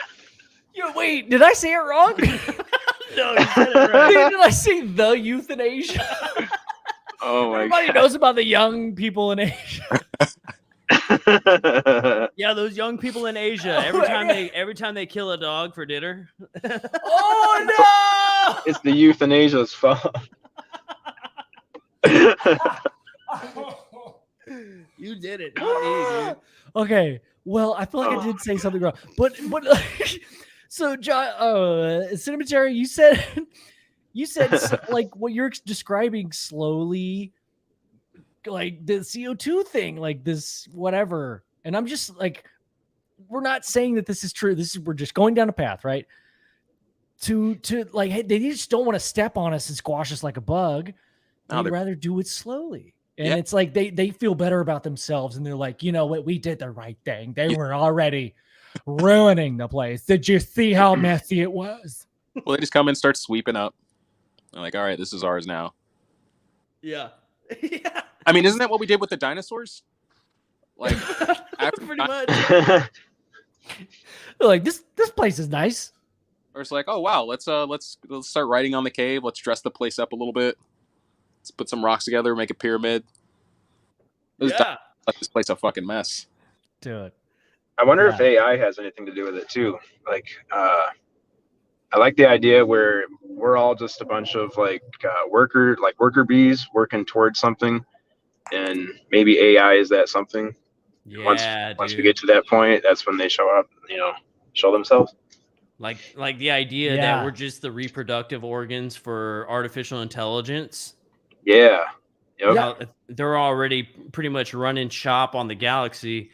They just know that there's like, you can seed organic life on a planet and eventually it'll evolve. Something will evolve consciously enough and smart enough to create a computer And that's how computers seed the galaxy without having to travel millions and millions of light years away. They just through panspermia, or like, they just send out seeds of organic life onto different planets to see what happens. And then that life basically evolves to become smart enough to create a computer. And then the computer basically takes over that planet and then starts the cycle all over again. Oh, man. Wow. Oh, yeah. See, that could happen. That could be happening millions of times right now. Yeah. Over and over and over. Yep. You're smart. We are the reproductive organs of computers. Yeah, somebody said that. Was it? I can't remember who it was. I've heard that on Rogan before. Was it? It's possible. Yep. And then he was quoting someone else, so I don't know who said it, but I want to say Jacques Vallée, dude, just because like that fool just he knows, he says the coolest shit. yeah. But I might be wrong on that. If anybody in the chat knows and wants to help out, like we're not great researchers, but dude, like that idea, like, man, I'm honestly I'm kind of struggling here because that was like kind of mind blowing what you just said. Apollo 11 is saying, "Are we the alien genitals?" And yes, we are. Dude, what, like, so that does that lend any credence, Chad? I know you know this reference, but masturbation propulsion technology. Yeah, I've definitely heard you guys talk about that one for a while. It's a big theory we have. What is it's it? a big theory, and it's definitely something that could happen, I'm sure. So Terry, Ben and I have this idea. We've actually started a little company. It's called Balskin Company and Co. Yeah. And at Balskin Company and Co. we research masturbation propulsion technology, because we basically, the idea is that there's so much energy that goes into propelling these craft. Yeah. And we just thought that as much as people masturbate nowadays, yeah. Why not harness that energy to propel your craft? Well, think about it. It's not electricity. It's not Right. friction. It's more. It's like the orgasm is more like a interdimensional energy that we have yet to understand. Yeah, dude, it shoots energy up the Kundalini and like releases the spirit and shit. Like, Pornhub came out with the wristband that you can actually plug into your computer to power it. So as you're yanking it, as you're moving, the wristband creates electricity, and it's actually a real thing, and it charges your computer as you're going, so you don't have to have it plugged into a wall. So we took that idea. Oh man, that's already a real thing. It's a real thing, but we're trying to power spaceships with it. I was gonna put my job application into your company and develop that, but Well, it was a thing before then. I mean, those shakeable flashlights, dude. That can light themselves. You just got to shake them really hard. That's where they got their idea from. So they built off of it. So Chad, we still need people to join the company to build off. Well, that good. idea. I'm going to need it. I'm going to be real late to work tonight, so I'm going to need another job probably after this whole situation. Well, the thing at Balskin Company and Co. and the research that goes on there is everybody's usually late, and we're always hiring. Always hiring. Yeah, and it's the one place it's acceptable to watch porn at work. Perfect. Sign me up. Hell yeah, dude. Fucking like a really germy office. We're gonna need a heavy cleaning crew. Yeah. Dude, we've been through like 8 different cleaning crews, and most of the time we're like, it's like our company has more janitors than scientists. Running 3 shifts. Yeah. A lot of wet floor signs, I'm guessing. Yeah. lots of wet floor signs. Like 80% of our budget is on cleaning gear and wet floor signs for the year. Yeah. You know how to find a towel. There's no towels. Every closet is just full of Clorox. You know how like most companies, Clorox. You know how like most companies have the cleaning crew come at night. Well, our cleaning crew comes during the day. Hey, I like. And so do our scientists. So do all of our employees. It's a place where everybody's coming and going. Banana Booey, where's the UFO talk? Oh my god. The UFO talk was masturbation propulsion technology. We're trying to figure out how to propel these spaceships, man. It's intergalactic masturbation. Not This show makes me sick. Grotesque. Something's gonna have to power all the crypto mining. Yeah, right. Yeah. Hey, ladies masturbate too. Yeah. All right. So I don't even want to hear it. We didn't say anything about It's a beautiful thing. Yeah, it is. Everyone masturbates. Like, let's stop. We're gonna need like, all the pretending- electricity we can get. That's right, dude. Stop pretending that oh, dude. Okay. Oh, dude. So Chad, bananas. Like, Chad, Yeah. have you ever had? I mean, this is the first time we're getting to kind of chat with you, dude, and you're just kind of on the way to work. So Yeah, might I'm as well Dave Scott. You're Dave Scott. Have you ever had any like personal experiences or anything with this? No, actually, I haven't. You mean like with UFOs and stuff? Yeah, or masturbation, or whatever. anything. I was wondering if we changed subjects yet. Yeah, I like how you clarified. Yeah, unfortunately, I'm still not an experiencer. There's so many people that are. I kind of feel jealous, but no, I'm just just grew up kind of the same story, just reading books on UFOs and magic and stuff that nobody can explain, pyramids, all that stuff, and just kind of grew up watching videos on that stuff and reading books, and still haven't seen anything yet, but always looking up when I can. And I work midnight, so when I am outside, most of the time it's dark. Whoa. Yeah. Well, What part of the are you in the? You're I think you. I'm sorry. I'm in Southeast Michigan. Okay. Yes, So Michigan. I'm up Because I here was with like, Bigfoot Rob. that's right. Yeah. I was like, dude, Townsend Williams in your neck of the woods. So that's super. I know it's like. Oh, like, that's right. Yeah. It's like you're in Texas, right? You're neighbors. I realize you probably are right next to him, but yeah, that's Actually, cool, I'm man. really not too far from Bigfoot Rob. I found out just the other day that he's like a half hour from me. I told him we have to get some breakfast. Hell yeah, dude. Well, Some hopefully Bigfoot you have breakfast. hopefully you have Bigfoot breakfast is in the evening times when Dave is eating dinner, right? is that like bark and berries and stuff? Yeah. We don't have. Man, I haven't seen a whole lot of those around here, so I have to get an omelet. Okay, hey, well, so we have a question from the audience. Apollo 11 asks Cinnamon Terry, what do you believe in this whole zeitgeist of things? Like what can you lend credence to? Or do you want to believe? Or do you want to believe? Oh, I'm sorry, I read that wrong. My bad. Dude, I haven't been sold, but like I got money in my pocket and I'm interested in buying. But no one has sold me on the idea that aliens are real. Such interesting arguments are being made for them. And such smart people are like backing shit up. I mean, you guys can say something and then I can go look it up online and it'll also have been said by like people with doctorates and like crazy credentials. So just like the conspiracy theorist in me or the person that wants there to be more behind the curtain that's going on, I'm rooting for this to all be true.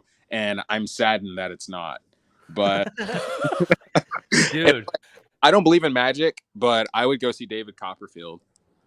Right. Well, dude, so here's an interesting saying that I've heard a few people say is that the stuff that we're seeing, like magic, is just science we haven't figured out yet, right? Totally. So I mean that's a big possibility. Have you ever heard? Apollo 11's asking. Have you ever heard of the Aurora crash in Texas, down in Aurora, Texas, 1897? No, dude. So in the 1800s, the late 1800s, there was like this huge like flap of people reporting these giant airships, is what they were calling them back in the day in the 1800s. And apparently one actually crashed in Aurora, Texas. Now the legend is that they recovered a body and they buried it in the cemetery out there in Aurora, Texas. I don't know. A lot of people have gone out there. Some stories say that they've tried to dig up the body, that the body doesn't exist. There was people who went out there and confirmed that, yes, there was a body. Grave. And it's a tiny little grave. Little tortilla grave. And they buried it out there, man. I mean, it's kind of interesting. It actually made the newspaper that there was a crash. There was a body recovered and buried in the local cemetery. Yeah. But Now- I mean, how do we know that's not a midget? How do we know it's not just a weird looking midget? Very true. I'm Very sorry. true. Sure. Sorry, don't want to offend any midgets. Yeah. So So trying to stay away from that. the interesting thing about that, right, is that that wasn't the only one in the late 1800s. When we were talking to, who were we talking to? Dude, oh my gosh. It was the dude, she's the person we're trying to talk. The name is where the name Cinematary came from, dude. Oh my god. Ah! Okay, so we can't remember the name. Also, damn it, what's the guy's name? We had him on about the crap. We're not the guys that know guys' Shit. names. We're bad Okay, at names. We had somebody on the show. I'm blanking on the name right now. I apologize. Olaf? No, it was a different guy. He was talking about there was a group. They were called the Sonoma Era Group, apparently. It was like this really super rich, wealthy group of people that were scientists. So in the 1800s, what was happening during the 1800s, right? The gold rush, which meant that everybody was going out to California to get this gold. Now, where were they taking the gold? They were taking it back to the East Coast, right? So if you're rich and there's not a lot of railroads available yet, right? They're still being built. What's the fastest way to transport this gold from the East Coast? I mean, from the West Coast back to the East Coast? You would fly it. So there's a lot of interesting theories that these guys actually created aircraft to fly over there, load up the craft with gold, and then fly back to the East Coast. And that's what people were seeing back then, was these craft that were man-made that were actually transporting gold back to the East Coast to these millionaires. And they were the ones who were building all of the infrastructure, right? Those were the guys that were like basically starting the country. And then they turned out to be a break-off civilization. So they learned all this stuff and they broke off, right? And those guys had some knowledge. So it's pretty interesting that at this specific time, we started seeing all these strange aircraft. And they talk about how these craft had wings on them that looked like bats, and they would stop over cities and they would just hover over cities. And they had holes like ships, and they had big spotlights that would come off of these things. 1800s, guys. We're talking about the 1800s here. They would stop off, and these human people would come down off these ships, off of rope ladders, and they would go into the towns and they would ask for water. And they had glasses and crazy hats and stuff. And yeah, so like if this group is responsible for starting this UFO flap in the 1800s, the late 1800s, I mean, it's kind of interesting to like put that into today's terms and think that like, holy shit, there was people who created flying machines in the late 1800s to transport gold. They became so rich that they had enough money and they were already developing this technology that they just broke off, right? The CIA is supposedly a break-off civilization. NASA is a break-off civilization. There's certain like parts that of our country that are run by like independent people, right? They're all affiliated with the United States, but they're kind of their own thing, if we're being honest, you know? So that's an interesting theory, that these aren't UFOs, that they are actually man-made. Some of these things are very man-made, right? Yeah, dude, that makes total sense. Because like the Wright brothers were in the 1900s, so the idea of flight being invented then is just so cemented in our brains that we're not even considering how the hell did they get all that gold from California to New York? Right. If it took you years to get across the United States, that was too late. Dude, I want to ask. Can I back, dude? That was awesome. I want to ask Chad Smith, because we got him only for a little bit. I don't want to make him too late for work. But what we asked Cinnamon Terry, what do you want to believe? Chad, what do you want to believe, brother? Oh man, that's I want to believe that, man, I kind of want to believe that it's weird to say, but I kind of want to believe that we are kind of like worker bees that are working towards something. I just hope that we're not anywhere near it yet. And I think they kind of just keep looking to see where we're at and making sure we're not blowing ourselves up, blowing the planet up. So that's why I think the nukes are kind of bothering them, because they think that we're just going to blow the whole planet up before we can get to where we're supposed to be going. So it's a strange theory, but I don't know. Part of me believes that AI is that thing that we're supposed to be working towards. It just seems like there's no stopping it. We're all working towards the same thing. If you're not working in computers or anything like that, you're still like me. I make bolts for cars. I'm still part of the system. Yeah. And I don't know. It just seems like people at the top are all working towards an AI world and a more computerized world. So seems like, I don't know. It almost seems like that's what we're that they're just, it's some type of ET that is keeping an eye on us, and they want us to get to a certain point that we're developing something that they can use. Hey, Chad, do you think it's possible that aliens are just robots? Like they're that finalized AI from like another planet and they're not actually alive? Oh, yeah. 100%. Oh, Yeah, dude. I've thought about that before, too. It's just it's just an AI that's taken over another planet that is, at the point where they need to go to other planets to get other resources. Oh, man. That's definitely a possibility. That means they're definitely hostile.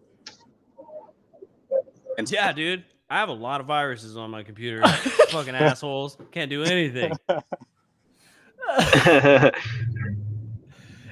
It's strange to think about, like everybody, I think deep down wants to know that they have a purpose, like a purpose in life. And when you hear something, an opposition or an idea that's like in line, that syncs with you, that vibes with you, that you like, it's really fun and it inspires you, and it helps you wake up the next morning. You're like, oh my gosh, here's this beautiful aspect that I heard from someone else or something else that keeps me going. And that happens to me all the time, dude. I'm a big TikToker. I don't know if you guys, well, I know Joe, Joe, I'm trying to get Joe on TikTok, but Don't do it. Nah. Don't do it. You can watch all the TikTok videos on YouTube. But it's like TikTok might be the AI that we're all talking about. But so the opposition of that, it's like you can be listening to sources that are giving you pretty negative vibrations that you're aligning to because you're just curious. But because that information is like negative, it sucks, because you want to get to you want to beat the game if you're a gamer. Like, I want to figure it out, but it's also like this weird vibe, like, oh my gosh, if we're just like slaves, and like, oh man, you could go down that path. So I guess, am I saying that right? I feel like I'm just kind of talking in circles here, but like, you can either take two routes. You could take the positive route or the negative route. And I've been down both paths. I don't know about you two guys, if you've spent a lot of time thinking about that aspect, but doesn't it feel better to go down the more positive route? Yeah, but I mean, things that feel good are usually bad for you. Like I have a heavy pessimism bias. Oh my God. That's such a true statement though. Yeah. Everything that's fun, it's gonna kill you. Yeah, dude. I would love for that to be the case. There's so many things I wish that were the case, but in actuality, if things were the way I wanted them to be, I'd be so happy I'd die. Yeah, I mean, so what if we think about it? Oh, hold on. Sidebar. When I was talking about the Sonoma Aero Group and like all that stuff about the airships in the 1800s, that was Michael Schratt. Guys, look up Michael Schratt. He's amazing. He's actually like an aerospace historian, and like he has like dedicated his life to basically like keeping track of the government and like what the fuck they're spending and what they're building and shit. So He's amazing. If y'all haven't heard of or checked out Michael Stratt, check that dude out. He's the bomb. I love that guy. He's friggin' awesome. Is that you were trying? Dude, I'm sorry. I tuned you out because I was trying to figure out who Tui was. Yeah, Tui Snyder. Tui Snyder. I kept wanting to Dude! call her Tootsie, but no, Tui Snyder. I'm sorry. I left you hanging. My bad, She dude. actually wrote the book on Aurora, Texas, Yes. and the crash that happened in Aurora. So yeah, that's where that came from. But anyway, if we're talking about like positive and negatives and like these things may be just like AI or whatever, is it possible though? I mean, we're kind of pigeonholing these things into like one area.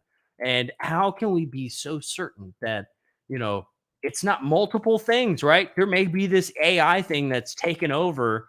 But there very well could be like some sort of organic thing that actually was smart enough to get off of their planet, right? Or smart enough to go and seed other planets, or, you know, who knows? I mean, I like to think of the whole topic as like, you know, it's just like us, right? That guy's an asshole. That guy's cool. This guy is a murderer. That person's a saint, right? Why can't life out in the universe be the exact same way, right? Yeah. Some are assholes and some are cool. Yeah. But I think the idea with like traveling and stuff, things that are ambitious tend to be malicious. You know, like if you have the wherewithal to go throughout the universe to do things, you probably are ambitious enough to destroy whoever stands in your way.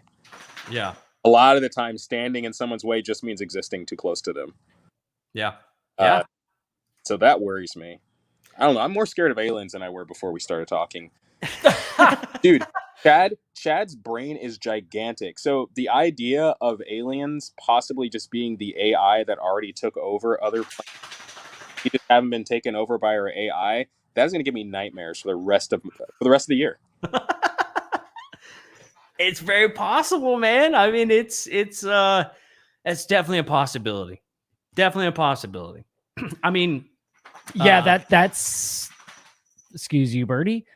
My dog is flopping her big floppy ears in the background. That dude, yeah, that is terrifying, man. But it does make sense. That's why it's terrifying. Yeah, dude, if I had a robot, the first thing I would do is tell it to go like attack people that are a problem for me. Like, would you do that? Like the first thing I would tell, just being honest here, just like totally real, I would like just tell my AI, hey, get rid of all the like Love is Blind shows and all those old MTV style shows that are like, and here's these hot couples that are here and they're gonna fuck. Like, can we just get rid of that? Yeah, dude. Oh my god! But also, I'm addicted to it. I can't stop watching Love is Blind. I watched all of it. What is Love is Blind? It's this Netflix thing that came out during COVID, and I got addicted to it. Oh, my with the wife. masks. What? Oh no! Sorry, I just spit all over your face, dude. Dude, my bad. You just shit. Oh, it went right over me. I Okay. saw it. Okay. Good thing you wear glasses, dude. Yeah, windshields to your eyes. You little but yeah, so Love is Blind is not the mask one. That one's hilarious. So But it's like there's like been this resurgence of MTV style dating shows where like you put a bunch of hot people on an island and you get voted off if you don't fuck enough. Like that, it sucks, man. I hate it. It's like doesn't fuck hard enough. doesn't fuck. You gotta fuck hard. Ah! Dude, when I was in high school, I wanted to be on one of those shows so bad. I was like, dude, when I grow up, I'm gonna be one of those dudes on those shows, and I'm gonna win. Dude, I could 100% see you on one of those shows. Oh, dude. I'm gonna take Birdie out real quick. Okay, cool. I feel like I'd get voted off mad early, and it would like damage my self-esteem moving forward in life. I would take that with me, Dude, if I had a robot, I would tell it to go fix my fence. Wow, just have like a slave, but it's a robot. Yeah, that way I don't have to feel bad about it. And then I would also be like, hey, go create supplemental income for me. That's what I would do, man. Shit. Well, dude, I don't know if you knew this. The other day, I had an active shooter in my neighborhood, and he like kicked my fence down. They were in my backyard, and then the SWAT team ran through my backyard, and they knocked my fence down, and then they ran through my back fence, and then the assholes with the guns were trying to get through the other sides of the fence, and they couldn't. So they just ripped a bunch of boards out. So all 4 sides of my fence are like got fucking holes in them or just completely knocked down at the moment. Dude, who fixes that? I asked the police the same question. Yeah. Yeah. And you know what they told me? What do they say? They said it was like that when we got here. Oh, nice. That is classic. And so then I said, how'd you get into my backyard then? And he said, well, I had to like go through the fence. I was, so you touched it. You did touch the fence. And he was like, well, technically, yeah, because I had to get to the backyard. I was like, well, there's a gate right there. Like the gate is right there. And the assholes knocked down my fence. And then the cops and the SWAT team came through and like just stepped on the fence and they just ran through my backyard. And then the guy just bull rushed. Like he turned into like a ball and like just like hammered his way through the backside of my fence. And then the SWAT team like ran after him. And they ended up catching him on the other side of the house. So wait. He only got to destroy your freaking fence and then he gets arrested? He couldn't have gotten arrested before that? Dude, yeah, seriously. He was like 2 houses down the block behind me, but we share like fence lines with neighbors. Yeah. And so he came from 2 houses down, the house behind us, and they were hopping fences back and forth. And then the SWAT team showed up and they were getting close to catching them. So they decided, you know what? Hopping fences takes too much energy. We're just going to run through them. And they decided that at my house. Dude, you have like what I like to refer to as reverse bad karma, right? Bad karma is when you do something bad to someone, so something bad happens to you in return. Yeah. Well, something bad happened to you for no reason at all. So you're owed one. You can go be a terrible person to someone if you want. You can go fuck someone over because you've already got your comeuppance in advance. So yes, that is a blessing in disguise, and make a list of people who have something coming to them because I'd say you're clear to go, karmically speaking. Oh my God, dude. Yeah, I mean, well, if you think about it that way, yeah, I there's definitely a few people that I know that that deserve it, right? But dude, it's almost just too much fucking energy to even do that now, you know? Yeah. It's like I might as well just build up the reverse bad karma and just hopefully like something pays off big in the end, you know? Instead of cashing it in little by little for vendettas. Did Chad fall off? Is he out in the boonies? Yeah, somewhere? He said he was out in the boonies and he lost cell reception on his way to work. Man, he works the night shift, man. He moved over to the night shift, bro. That's crazy. But we all know that we're all a little bit Chad Smith, right? Oh, I am. I'm Chad Smith. We are Chad. We are Chad. We are Legion. We are Chad Smith. Josh would know this question. Damn it. Who's the guy in The Walking Dead that people would be like, I am Carl. Negan. I kept calling him Nemo. Negan. I am Negan. Yes. I see. I don't get the reference still. Dude. Dorkiest name ever, but that character is awesome. Dude, yeah. You can't help but hating the guy, but liking him. Is there a theory that, I guess zombies aren't real, so this will have to be hypothetical. Let's pretend zombies are real. Is there a theory that zombies are from aliens? Like aliens are experimenting on humans? Like that's how the zombie apocalypse happens? Because there's a graphic novel to be written. I mean, here's where my brain goes. And this is based off of an episode of Clyde Lewis, Ground Zero. I was a piece of hair. Oh. Here's your curlies. Oh, my beard. Your beautiful curly. I was giving it back to you. It was an episode that me and Joe listened to on our way back from Sedona shooting the documentary. Clyde Lewis, Ground Zero. Yeah. Great freaking show.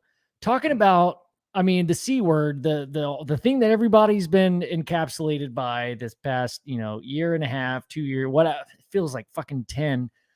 But there's this theory out there that in Russia, there was a comet that came through the atmosphere. A bunch of people got it on their videos. A bunch of people, I guess, have cameras in their vehicles to prevent as a safety measure for insurance to prevent fraud and things like that. Well, it turns out it's a great sky watcher too, and a bunch of people got this same huge asteroid that came through the atmosphere, and that was like a month before, or 2 months. Was it 2 months before COVID? 2 weeks. 2 weeks is what he said. Yeah, 2 weeks. Really? Okay, so I mean, again, I'm just like parroting things that we heard off of this episode. It was fantastic, guys. It kind of explained that this asteroid hit 2 weeks later. COVID arises, and this theory was brought up that if we believe that let me back up a little bit. If we believe that panspermia is a thing, why cannot viruses exist and live on intergalactic asteroids? Yeah, on asteroids, man. They're spaceships. Yeah. And because there's historical records of asteroids coming and exploding, and after that happens, a lot of people get sick and die. Yeah. And that's where a story of zombies actually originates from, is from an asteroid that had come and basically like exploded. Now, the thing is, for all the particulates in the air from the asteroid, it takes them 2 weeks to actually fall to the ground from the whole asteroid explosion. Oh, so it sprinkles on people. Yep. And so there's like a historical record that's related to zombies about people getting sick from these asteroid explosions all throughout history. There's multiple cases of it. But now in modern day history, it's just kind of something that's been forgotten about. But we have to think about the idea, hey, it is very possible that if life can be spread by meteors and comets hitting planets and then seeding life in other places, why can't viruses do the exact same thing? Oh, yeah, because there's like bacteria and moisture, and if there's like frozen ice crystals from, whatever planet, I can imagine that there could be things, a culture there that would give. Okay, I'm saying too much. Yes, I agree, dude. That would make so much sense. Yeah, for it to just come out of nowhere, right? And being very close to China at the same time. I mean, why not, dude? It's very possible. It's very possible. You think the Chinese government called the aliens to strike their country with a meteor to stop the people from protesting in Hong Kong?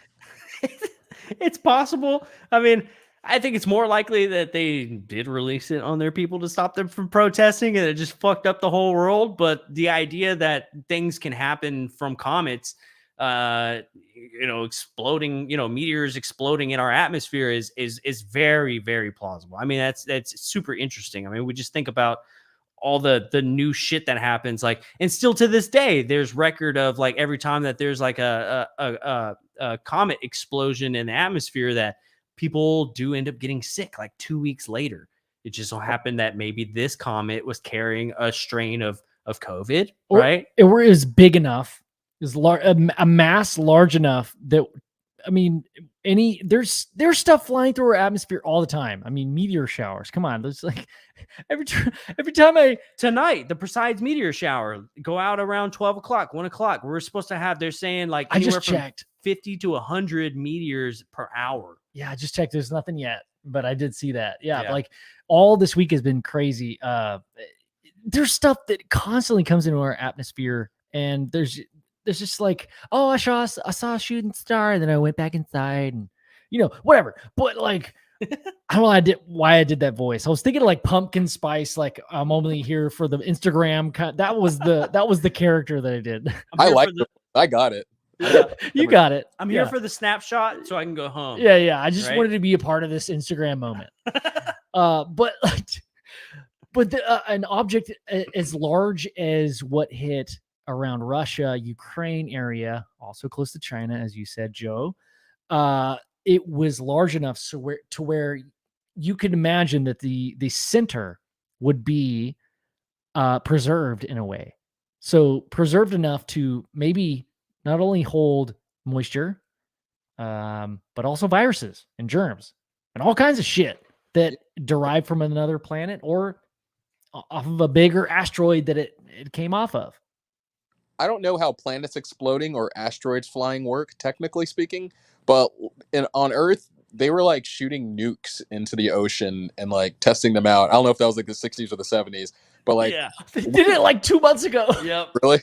Yeah, Yep. we do crazy shit like that all the time. So let's say in a million years or whenever the Earth explodes and is flying through the internet, flying through the universe, when it hits other planets, it's going to be dropping radioactive rocks from like the core of the Earth with all that saved up nuclear waste on it. I would imagine the aliens that live there might be allergic to some of our nuclear waste, essentially, Yeah. that is now entering their atmosphere. So it's plausible that could happen to us too. Oh, for sure, man. For sure. Can I talk about some crazy shit real quick? Of course. Please. Talking about the ramifications of nuclear explosions. We've talked about this a lot on the podcast, but Cinnamon Terry, I'm curious to see your or to hear your perspective on it. So an atom bomb, right? You're I don't know how, I'm not a nuclear physicist, but there's theories out there that say that when you do what an atom bomb does, you're splitting the atom. It not only affects our physical world here on Earth and our tiny little beep boop spaceship, but also the molecular universal ramifications spreads through dimensions. So Ooh. entities in different dimensions feel that vibration and they're like, what the fuck are you doing? Who? Ooh. Wait, where's this coming from? And they come to the source. They come to investigate, and this is where they're all coming from. Huh. What do you think about that? Dude, that would make total sense. Like it creates a ripple in all of the dimensions all at once, and becomes a little pocket that you could travel through and being another dimension. That totally makes sense. Here's the thing. I understand logically how dimensions work. Maybe it's because I can't wrap my mind around them, but I think dimensions are a lot less sophisticated than they really want us to believe. And the likelihood of being able to travel interdimensionally isn't really a thing. But if you do split an atom and it sets off the balance of everything in the universe, I don't know, dude, that could be totally possible. That would make sense. Yeah, because we're talking about the quantum realm and quantum entanglement. And I mean, we know that there are atoms that are entangled all through space. That's how they're able to transmit information. They've been able to observe two separate atoms that are two different ages reacting to the same stimulation in two different spots. That's how they know that quantum entanglement actually works. So if you have an atom that is in another dimensional space, but you also have atoms that are here, and we just so happen to drop an atom bomb that explodes by splitting these atoms, what happens to the entanglement on the other side of those atoms, basically, is the theory, right? So if those atoms exist in this other dimension or this other area, whoever lives there is going to feel it, right? So can you imagine in the United States, we wake up one day and an atom bomb type explosion happened, but nobody dropped an atom bomb? Wouldn't you be curious about it?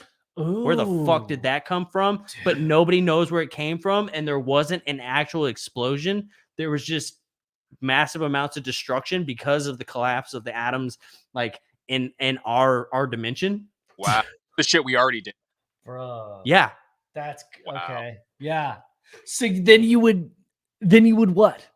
With a highly advanced civilization that can span in between, that can travel interdimensionally, begin to investigate that. Mm-hmm. Whereas there's probably, if we're talking about the multiverse theory, there's probably millions of other universes, civilizations that are like, oh, I feel weird now. Oh, I'm sick. And then like a bunch of people start dying, but there's only a specific few that feel it and can do anything about it. Oh, Right. man. Wow. Woo! Yeah.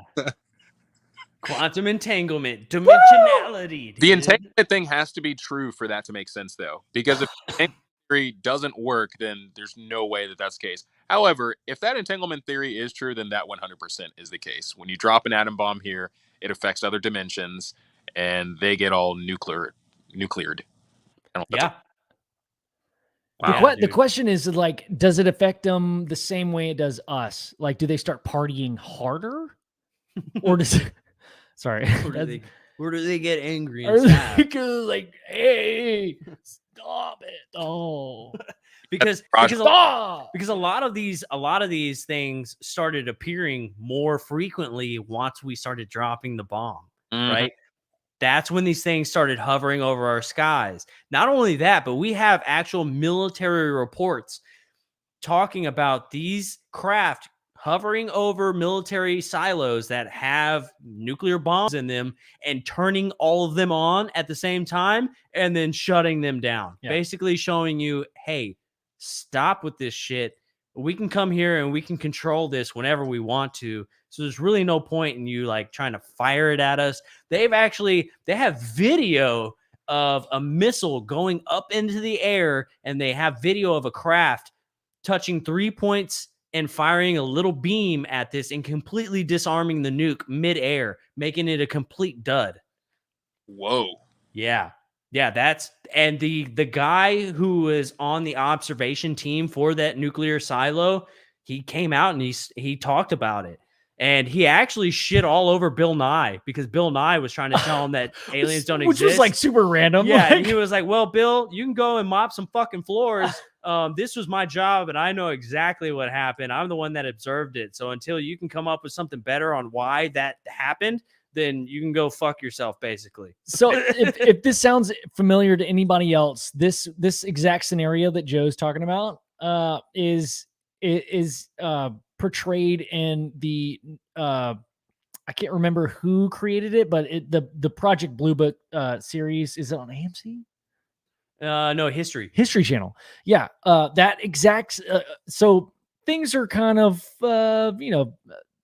Hollywoodized, but that same concept. They show some footage that I don't know. It explains exactly this, that a thing went up, a UFO said, "Nah, I'm good." Disabled it. The rocket just spun out of the air and was firing the rocket. We were. What were we firing it at? Just practicing, or? Yeah. Well, as far as we know. Yep. Yeah. So the rocket wouldn't explode. It wasn't supposed to explode or anything. It wasn't a live round, but it's like full training. So like all of like the computer systems are hooked up to say like, hey, this thing is live. Here we go. We're shooting it up in the air.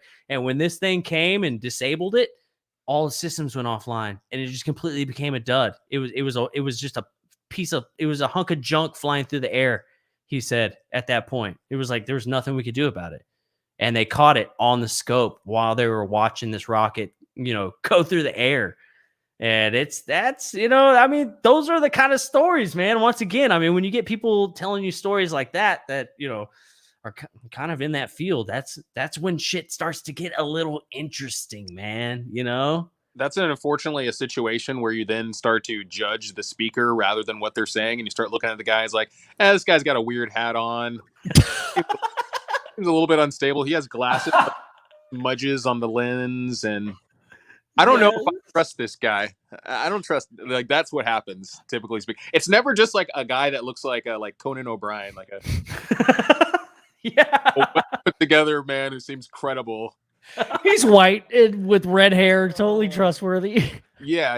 It's always a guy that's wearing a suit. Yeah, it's always a guy who feeds pigeons with breadcrumbs. Hey. On. Are you talking about Birdman from A. Arnold, dude? I think I am. Pigeon Man. Hey, remember the end of the episode where he fucking literally flies? Oh my god. He literally flies off like pigeons. Oh my god. But yeah, pigeon people are the people that at least the people that I perceive as being pigeon people. Those are people that I don't trust, and it's normally someone like that. It's normally a pigeon man that brings it to me. Can we make that a thing like from now on? Like it's Bim Jim Instead of in the chat. What's up, dude? Hey, Bim Jim. I actually checked out one of his videos the other day. That dude, guy, I love Bib Jim. He's hilarious. that guy worked on nukes. He was a nuke guy. Are you serious? Yeah. He was in the nuke industry. That's why he says Bim nukes suck. Love He that. said there's a lot of fuckery in that industry. Hey, also, I want to like we haven't made any like thank yous for a little bit. Apollo, thank you for that $5 super chat. Thank Dude. you so much. Hell yeah, thanks, man. Yeah, like and William, thank you so much for that $2 super chat. You guys are supporting the podcast. This is like we started out, me and Joe, like 2 years ago, having fun, and We're still having fun. we're still having a great time with you guys. This is what's like. We've crossed the barrier where it's like no longer me and Joe. It's now, and we know exactly what we're talking about. We're we're learning and we enjoy learning with you, all of you guys listening, and including Cinnamon Terry, dude. Like this is Cinnamon Terry's learning a lot tonight. I feel so much smarter than I was when I got here. I still don't believe in aliens. However, I got some theories cooking. Yes, man. I love it, Dude, I wanted to hit you with this one. It's funny because everything that I've hit Cinnamon Terry with tonight has been like, hey, this is proof that man can make UFOs, right? None of it's been like, this is why UFOs are real and aliens are real. I We've had actually some love that you conversations. did. Yeah. But this should just go to show you that like I'm explaining these other things that could explain away aliens and UFOs. But it shows you my seriousness because I still believe that they exist, and I know of the other cases. Here's a very interesting one. I don't know. Have you ever heard of Betty and Barney Hill? Vaguely. That's the interracial couple from like the 40s or something. Yes. Okay, so this story kind of goes back a little bit, and we're talking about like the Nazis. And how the Nazis acquired this technology where they were actually making UFOs and stuff, right? They had this technology. They end up splitting off, going to Antarctica, whatever you want to believe in that whole story, right? Yeah. But Betty and Barney Hill had this experience, right? And an interesting part of the story is that the Republic of Ireland actually was an ally to Germany at the time. Yes. And an interesting part of this story is that Betty and Barney Hill, when they were taken, while they both had some negative experiences with the whole thing, Betty claims to have way more of a positive experience. She was shown maps. She was shown, the ship, they kind of walked her around and stuff. While Barney seemed to have a very negative experience all the time. He was very, very traumatized by the whole thing. Now, an interesting thing that they recall is that red-headed men came out of the ship with German shepherds. And Michael Schratt actually has an original. He has an illustration of that craft, and it looks nothing like what we've all been told. Right. The actual account of the craft. If you read, and this is why Michael Schratt's book is amazing, y'all. Check it out. It's on Amazon. Just search Michael Schratt. Fucking awesome. Dude's freaking amazing. He did the research. He found the people that he found the original documents and had an illustrator illustrate the actual craft. And a lot of these documentaries are like, well, they were like grays, but no, they weren't, dude. If you read the original accounts, there was like redheaded men that were wearing actual like military uniforms. Yeah, came out of the craft with German shepherds. Yeah. Now that leads me to believe that it could have possibly been some sort of Irishman with the technology that the Germans had, also holding German shepherd dogs, which would explain why Betty, a white woman, had a very kind of decent experience, while Barney, the black man, had a very negative experience the entire time he was on the craft. Yeah. You know what's funny is I didn't even think of it that way. I was assuming that they both got probed and she liked it and he didn't. Makes perfect sense to me. Look where they put the metal thing, it felt real good. They liked it. Oh wow, when they put that thing in my butt. It vibrated, and they didn't have that technology at the time. I did not like where they put that thing. I did not have the parts that they did think I did have. Damn, but so the Irish guys were being mean to Barney because he's a black guy. Yeah. Also, maybe because he's a male. Who knows? Oh yeah. You know, I always thought that aliens would think men are more attractive than women just because we're bigger. Like from an alien's perspective, I would think our bodies would be observed as how do you utilize this, and they would think the man is big and strong. This is a more efficient human. The girl is smaller, needs a little bit of help to do certain things like reach stuff. I like the man more than a woman, so I would think that they'd be mean to the girls and nice to the guys. But these are Irish aliens, so it's a whole different story there apparently. Well, I mean, they could be aliens, but they could also just be humans with that technology. Oh, with the alien hookup. Yeah. With the technology. So, I mean, you know, who knows? That's another story pointing towards like, hey, this could be human made, but also the star maps that were shown to Betty is something that, yeah. Someone in the chat just said boobs. Fat. Yeah, I agree with you, Fat Base. Hell yeah. Boobs are cool. Boobs are tight, dude. Come on. It depends on the boob. I like them all shapes and sizes. Oh man. Right. They serve so many purposes. They get the engine running, and then they also supply the fuel. Yeah. That's the way I thought it worked. My wife's very pregnant right now, so I have a very different perspective on boobs right now. Like they're very like they're a tool. I'm like in between. I'm like, all right, they used to be like fun things, and now they're okay. You will feed my child now. Yeah, they're like, yeah, they're tactical now. Yeah, tactical. Yeah, they're serving a purpose. Yeah. I love that Theo Von skit that he does, the joke that he tells where he talks about like how like women need to do women stuff and men need to do men stuff. And he's talking about, hey, you know, like just you need to get in the kitchen and like cook me some dinner or something. Oh. And like somebody gets mad at him and he's like, look, this is the way I look at it. If you weren't supposed to like, you know, be making food in the kitchen, you know, God wouldn't have supplied you with milk and eggs in your body.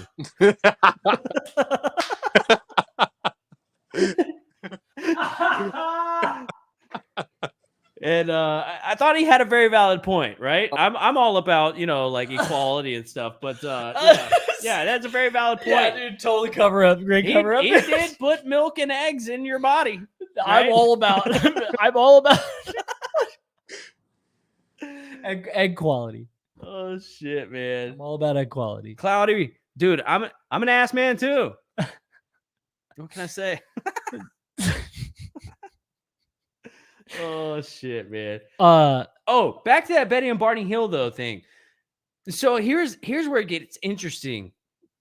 Do you think that humans and ETs are possibly working together at some point? Okay. It would make sense for them to be working together, and we're going to go back to like the ancient Egyptians with the pyramids. I would think that the aliens had teamed up with like whoever is in charge of building the pyramids. I don't know if it's like a pharaoh or something like that, to enslave the people that built the pyramids. And we have this technology. We need this many humans to do it. So go get us those humans, and we'll build this big pyramid. And you can say it was for you this whole time. That would make sense. But no, dude, I think we'd be so hostile to them, and they'd be so hostile to us. It's just kind of like, no matter how similar to us as they might be, we can't get along with each other when we're just like one shade lighter or darker than the other person. You look at ants. You take a black ant and a red ant. You put them together, they start fighting immediately. I can't imagine how much that would be multiplied across like intelligent species. Like if you put a tiger in a room with a gorilla, the tiger and the gorilla are probably going to fight just because they're powerful enough to do it. So I don't think that we would have been working together. But when you look at the pyramids, I mean, those are the biggest thing that screw everything up for me, because there's no way that people could have done that by themselves. Yeah.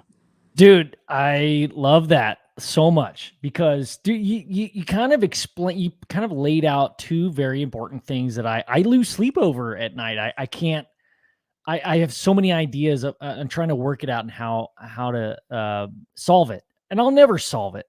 But you brought up 2 points. The other is the idea, right? I'll just say that the other, like we just, if we could break it down to sports teams. Yep.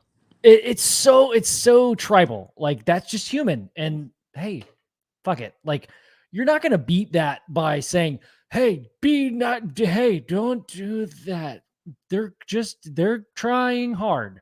Are you doing a Joe Biden impression? Trying hard. Your Hey, Bo Biden hey. impression? Well, hey, come on, man. Well, so Dude, that's you need to get your need to get your needle, because No. we all got needles, man. Sniff We Joe. all got them. Even our sons, all of our sons are smoking. Everybody's smoking needles.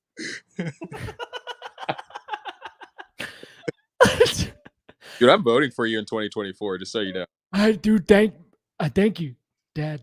No, not Joe Biden, you. You're my dad. Do you know my dad? Okay, but like the other, right? That's a good point. I mean, we could go into physical things, and that's what brings me to this whole other chapter, cemetery. I keep wanting to say your actual name, and I'm like cognizantly stopping. Anyway, there's this whole idea of the interbreeding, the help me out, Joe. The interbreeding program, the hybrid program. Hybrid program. Thank you, Joe. Yes. You were like, Yes. nah. So there's this Nah. hybrid program, which would totally make sense. We know that we are, as humans, very, very tribal. I mean, I would hope to believe that we overcome that one day. But starting 1,000 years ago, 2,000 years ago, no stopping that shit, like rampant. So why not just create something that you can control or be genetically engineered that looks like everybody else, just has different ideas, same ideas maybe the people that in charge also have, that could also implement those things. Yeah. And if it's like the stuff that they're talking about is like influential enough and create like population culturally changing enough, then they might sway the population in a way to doing something that they want to. That makes total sense, because, like, if there's one thing we know the government has been working on from day one, it's mind control. They have been, like, insanely testing this. It blows my mind that there's so many people that believe the things they hear on TV and believe the things that they hear in the media, believe the things that the government tells them when they know that they're lying to them. But the best way to actually achieve mind control was through these goddamn cell phones. And the leaps in technology we took from basically Jerry Maguire when we first started seeing cell phones to now. Hello. Yeah. I'm in my car. Yeah. Isn't it amazing? In 25 years, we've made a leap that dramatic technologically. I mean, the cell phone, the computer, all this internet stuff, this is basically like Gutenberg's printing press of our generation. It is just unprecedented how advanced we've gotten so fast. I mean, look what we're doing right now. This was unheard of 15 years ago. So I could imagine that technology could have come from otherworldly sources. That would logically make sense, because what they've done is they've advanced technology to the point where they can control us, and they've controlled our minds. So Yeah. That's kind of wishful thinking, though. Well, I think the dangerous thing is like, well, not dangerous, but like people don't want to be a fool. That's like in our souls. Like no one wants to be got, right? Yep. So when you jump to conclusions and say the things you're saying, I am 100% on that train, bro. Sometimes I hate when I got. But like, The fool got, dude. No one was a big guy, but like no one was like a fool. And to say like, I think it's just the branding. I think the idea, we're just all thinking, you're thinking about the exact same thing some smart dude somewhere is saying on stage. It's the same thought. Yeah. It's the same shit. We're talking about the same shit, dude. We're just saying it like, kind of like, hey guys, check this out. This is, this thing I thought of. But it's actually, I think it's all within us. We all think of it, subliminally a little bit. Yeah, the right answer lingers in the collective consciousness of the world. It's just who wants to accept it and who doesn't. And that's why so much parallel thinking happens, because, I mean, things that are obvious to everybody. But it's weird being the one guy that's going to stand out and say, hey, I think this is true. I think this is not true. People don't want to do that. They don't want to be othered. Dude. Yeah, dude. Just crush that. Yep. I love that. I think more people need to be othered. Hell yeah. What's wrong with being othered? Is it just like people don't like to be vulnerable and say like come out like, oh, I sounded stupid and like, dude, I guess this whole thing, what we're doing right now is being vulnerable and putting yourself out there and like being a part of the community and asking questions and not being afraid to be wrong. Thanks, Snakes on a UFO. Appreciate the super sticker, dude. Hell yeah. Snakes. Thank you, bro. Very much. Woo! Yeah, like Eric Mitchell always says, can you imagine being Thomas Edison and holding up a piece of plastic and saying, hey, one day you're going to be able to talk to somebody on the other side of the world with this thing, right? Yeah. Like that guy was he was definitely othered. Dude. Well, it takes a massive amount of like mental labor to deal with having to come up with theories and shit like that. It's so much easier to just take the prepackaged ideas of how the world works and then present them as your own. I notice a lot of people will hear something being said that's really smart or insightful, and then they'll repeat that exact same thing later in life because they wanted to hear that coming out of their own head. They bought into the packaging of that idea so much.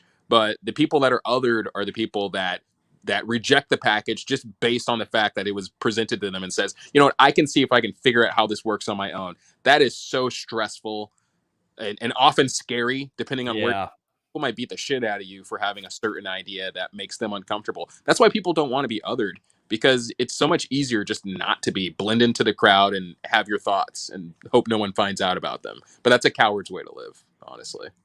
Yeah, dude. Yeah. I want to say something. That okay, I'm saying it now. Proceed, Benjamin. Thank you, Joseph. Eddie Haskell said that the pyramids were built to hide your weed in it. I agree. That was way up there. But he just posted again, and I remembered it. Sorry. That's exactly. Yeah, someone posted that on like our last show, and I wanted to show it because it was so funny, because that's a joke you and I make all the time. Or the pyramids could be a bong for a giant. Yeah. Oh, dude. That's where that hidden chamber is. That percolator, that's the carb. dude. Yeah, dude. Carb. A little carb. You put your hand on it. They're like, what is this strange carbon on the inside? Oh, dude, what if it was the first dab system because of the gold cap that was on top? They would just heat it, and then they would place that gold cap on top, and it would fucking just hit, dude. This is conductive, dude. It would fucking rip. That's what the water was on the bottom of the pyramid. Dude! And they lit it with the sun, bro. Dude, with the gold is conductive. They just heated up fat dabs with the sun on a golden cap all day so they could rip fat rips. And all the hieroglyphics is like, bro, that used to be covered in goo, bro. Like, covered in golden glass, dude. Everybody was so creative. Everybody was just ripping fat dabs. Everybody was having such a good time. Wow. Dude, okay. We need to pitch that to somebody. Yeah. Definitely, dude. So hold on. I had a thing. I'm sorry. I didn't mean to do that. I absolutely love that you did that. But so in the community, I guess people that talk about this subject, right? Like, we're kind of outliers because we just have fun and we talk about like boobs and stuff. Like we get shunned in a lot of places, which sucks, but it's also like I don't really give a fuck. Yeah, it's also cool. Like the people that stick with us and listen to our show, like, you get it. Okay. It's like people from the outside that listen to our show, they're like, Yeah, like the person earlier that said women don't masturbate, like they're gone. Like I haven't seen them in the chat like 45 minutes. Honestly, he did cover up. He was like, he recuperated. He was like, actually, my bad, girls. Hey, get it. Yeah, someone probably sent a link. It's like, oh no, I've seen footage. Yeah. I've seen Name a person who has not seen footage. Like, we have more proof that women masturbate than we do UFOs exist. Oh, for sure. Yeah. We have more proof that all humans masturbate. We have more proof that all Even humans none. masturbate than we do that UFOs exist. My neighbors definitely masturbate. Or they have a massager. I didn't even think about that. Maybe they're massage.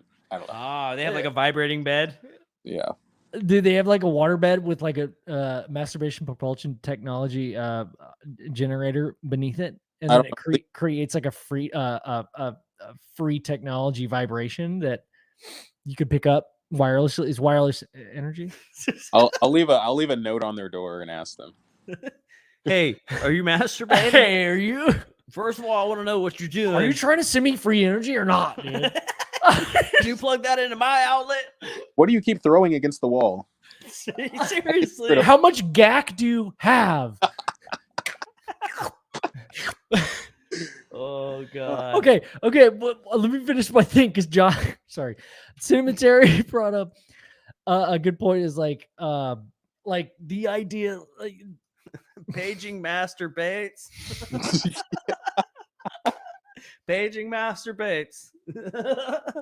Your party's waiting on aisle 2. what's your family's last name? Bates. What's your mom's name? Master. Is that how you would trick the person with the intercom? I don't know. You would just tell them that like they're like a king or something. Yeah, you Like, ask. oh, Their butler calls them masturbates. Oh no. yeah. Like butler. Oh, but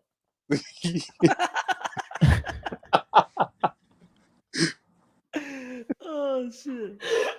so Thanks a lot, Greg. damn it, you're like, oh, I almost had it.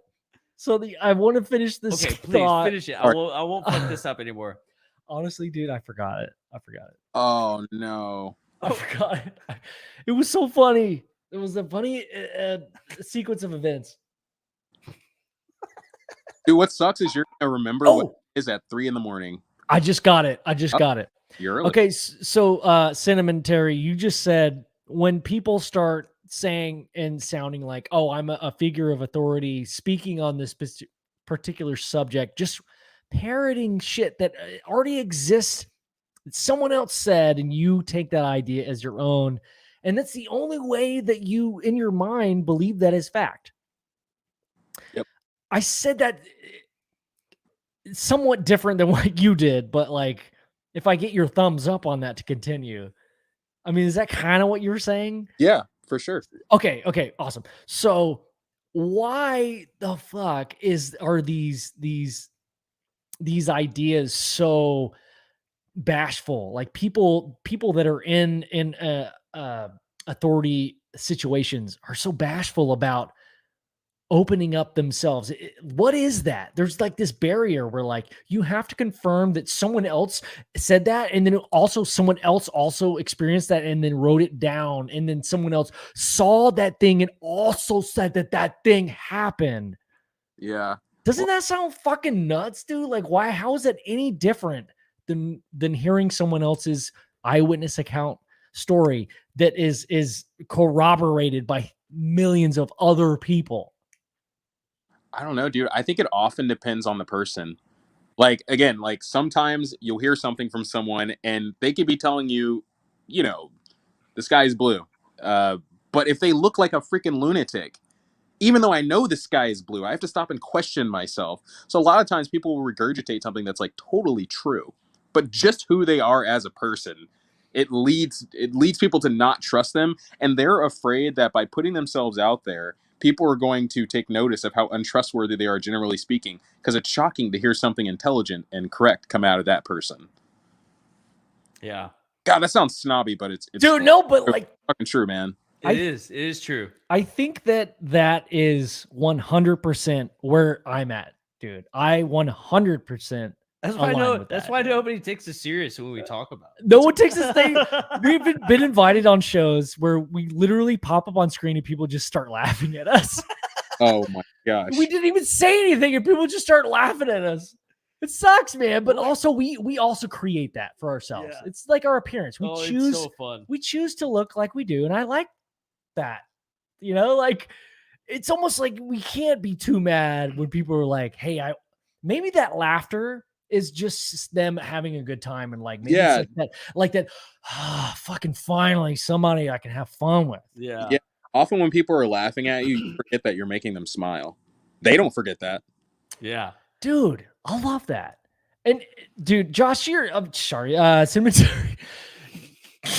you're a hilarious dude. I mean, like, dude, I've known you for a long time, and you could literally come to me with no facial expression out of nowhere. I could run into you at Walmart, and you could say something that's happening in your life, and I will like automatically start smiling because I know that you're a positive person.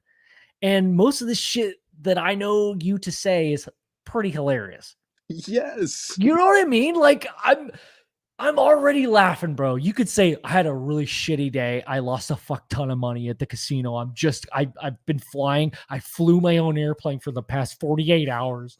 It was a small airplane. Like you could tell me, like you could start off that explanation. I already be like, like, Dude, you know what's different I notice is like people that were born in, I'll say like the older millennials, people that were born in like the 80s and the early 90s, the stuff we had to watch on TV created such a cool kind of humor that we have and like setup and way of thinking. I was watching, and I've been talking about TV a lot. I've been streaming shit all month, all year, but I've been watching Batman the animated series that's on HBO Max, and it's fucking awesome, but it's brutal. It's like the voices are scary, the sounds are scary. It's just so manly and terrifying. And I think to myself, I grew up on this. This gave me a certain way of thinking about the world as a little kid. And then you fast forward to say 20 years ago, kids are growing up on SpongeBob SquarePants.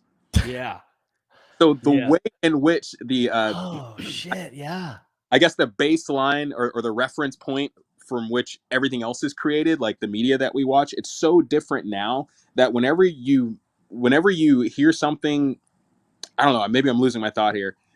I think the things that influenced our generation were so incredibly cool that there's a lot of cool people in their early and mid 30s right now. And I think the lame TV shows that influenced the generation that followed made them less cool. So when you encounter someone that has maybe that facial expression that reminds you of that one thing or that show, or they deliver a joke the way that one guy that Chris Farley would deliver it, you have a special kind of affinity for that person and a kinship and a brotherhood towards them because you're like, dude, we come from the same planet. And I think that's what you're talking about, because when I see you and Joe, I feel the exact same way, but there's so much that we have in common just based on what we've consumed that we already know what the punchline for the joke is going to be before the other person even delivers it. And we already agree that it's funny. Yeah. Yeah. Hell yeah. That's very true. That agreement, 100%. like that unsaid agreement, like that vibe. Like you can tell the air shifts in the room when people don't get your references. Yep. It sucks, man. My girlfriend doesn't know who Dennis Rodman is. Whoa. Yeah. I heard I was watching a TV show where a guy was like, yeah, I'm dating a really young girl and she doesn't know who Dennis Rodman is. And the friend was like, oh my God, she's a little bit too young for you, buddy. So I turned and asked my girlfriend, I was like, hey, do you know who Dennis Rodman is? She was like, no, who's that? Oh my Lord. Dude, that's why like I get addicted to some of these like reaction channels, because it's like younger kids and they're popping up and they're like, I've never heard Green Day before. This is going to be my first time listening to Green Day. And it's like, are you shitting me? First of all, you're lying. Second of all, if you're not lying, it's going to be cool to see your reaction, because your face is probably going to be exactly how my face was in the 90s. You know? We were growing up, everything was just so goddamn good that the cool people in our generation are just like the coolest version of cool people, because we're the last people to not have had the internet our whole life. Dude, think about this. The difference in what's different for us back in the day is vastly different. What is different for people that are like Gen Z, like our music when we grew up, like we grew up in like the early 90s, you know, I was born in 89, so like early 90s, whatever. But like as teenagers listening to music, that music is analogous to like, you know, country music as analogous to like this new generation is to like, hey, you've heard of Britney Spears. Everything new is compared to something not as different than what we were growing up on, I guess is what I'm trying to say. Like, yeah. the difference was way crazier with our music and our culture. Like, Yeah. Think about live music. Like it used to be you would go to a metal show and the drums would be really fast and the bass would be really distorted and everyone would be throwing themselves into one another. Now you go to a rap show and they've got the drum machines BPM turned up to 140 beats per minute. So now the drums are going super fast. They've got their Roland 808 samples distorted. Now the bass is distorted and everyone's throwing themselves into each other. But there's something about the feeling of music coming out of an amp and kind of feeling that bass, feeling that yourself, as opposed to coming out of like a PA system that just it does something to your brain. I don't even know if what I'm saying is true or not, but I feel like people these days are conforming to the lamer version of what used to be cool. dude, Yeah. Definitely, dude. And it's those frequencies, man. It's those frequencies coming from the amp. I also think there's like a Are you talking about that fat bass, dude? talk about fat bass, dude. Like the idea of like, I don't know, like I love DJ stuff. I think it's like fucking super cool. But there's something about like making your body do an uncomfortable move or something like challenging over and over again that like it connects to your soul in a way that like a button cannot. Yeah. You know? Yeah, dude, for sure. And I think that people nowadays are just like everyone's trying to be like a teenager. Yeah. Every like we have people that are in their 30s and 40s that are still trying. And you know, maybe I'm guilty of it too. I'm still wearing the same clothes I wore in high school. Same, dude. Me too. The exact same haircut I had in high school. Yeah, right now. But yeah, everyone's trying to be what's newer and cooler. And I think the things that were slightly older were cooler. And I don't know. It sounds like I'm complaining, but I love when I encounter someone that gives me that feeling, that diamond in the rough feeling, like, oh my God, you're a genuine person. This is cool. Your ideas are different and weird and well thought out. I love it. This is great. That, you know, it's almost like, you know, you were talking about like, you know, I still wear the same clothes I wore in high school, like, or like when I was younger. And it's like, you know, I kind of do too. Then I think about it and it's like, I've always kind of been like a shorts and a t-shirt kind of person. It's like, I guess my t-shirts haven't really changed too much or whatever, but like there's like a specific like tweak to the style that you had in a generation that like if you actually keep that shit for like 20 years, 30 years, it's going to circle back around. Oh yeah. And like in that like 15 to 20 year mark, people are going to be like, oh, this dude's a trendsetter. And it's like, no, I just like have had the same shit since like I was younger. Like I just never really changed too much. I mean, Joe's t-shirt literally has space on it. I have a space t-shirt on. Stars all over it. I'm wearing Dickies. Like, well, those are discontinued. So you better hold on to that shit. I have to order them on the internet. It pisses me off, dude, because like the now style, dude, like everybody's shorts goes above their knees. It's and like weird. I don't like, dude, my Dickies go down like mid calf at least, right? And I saw somebody make a comment. They were like, Joe, you're sagging. I am sagging a little bit. My Dickies have always sagged. It's crazy. Plus, I've lost quite a bit of weight, so that's another reason. I'm on like. And I'm also being very health conscious. I'm on my fourth. It's all portion control. I'm on my fourth beer and my fourth hole in my belt. So. Oh, nice. Yeah. Do remember one time, I can't remember. I had to crash at your. We were doing something in your hometown. I had to crash with you at your parents' house, and for some reason, I didn't bring pants, or my pants got torn, or something. I had to borrow a pair of your shorts. Do you remember this? Joe shorts? I don't Joe- remember this. Joe shorts. I'm a little bit taller than Joe and a little bit like narrower, but we're about the same size. Like we're the same size clothes. These are the biggest pants I'd ever worn in my life. They Dude, were so big. Okay, so Joe and I were roommates for a little bit. And dude, I borrowed a pair of your swim trunks. You were like, nah, dude, be fine. I literally didn't go swimming that day. Dude, I just like I don't like my clothes tight, dude. Like I just like my loose You're like your clothes, pants. you know? You got Down You're a big boy. What? I said you got those buff legs. Yeah, that's true. I do. I ran track, and I was an all-star triple jumper in high school, and I could squat like a shitload of weight. Like, Dave Scott wants to see your big pants, Joe. here, let me see. I'll scoot Dude, back a little. They're big. I could literally go back to the wall, and you probably still won't see my legs. But I've also been doing like mason work today, so my shorts are dirty. He's been busy. Don't judge me. Those are pretty. Dude, I'm gonna do like a microscopic zoom in. Are you zooming? Yes. Look at that.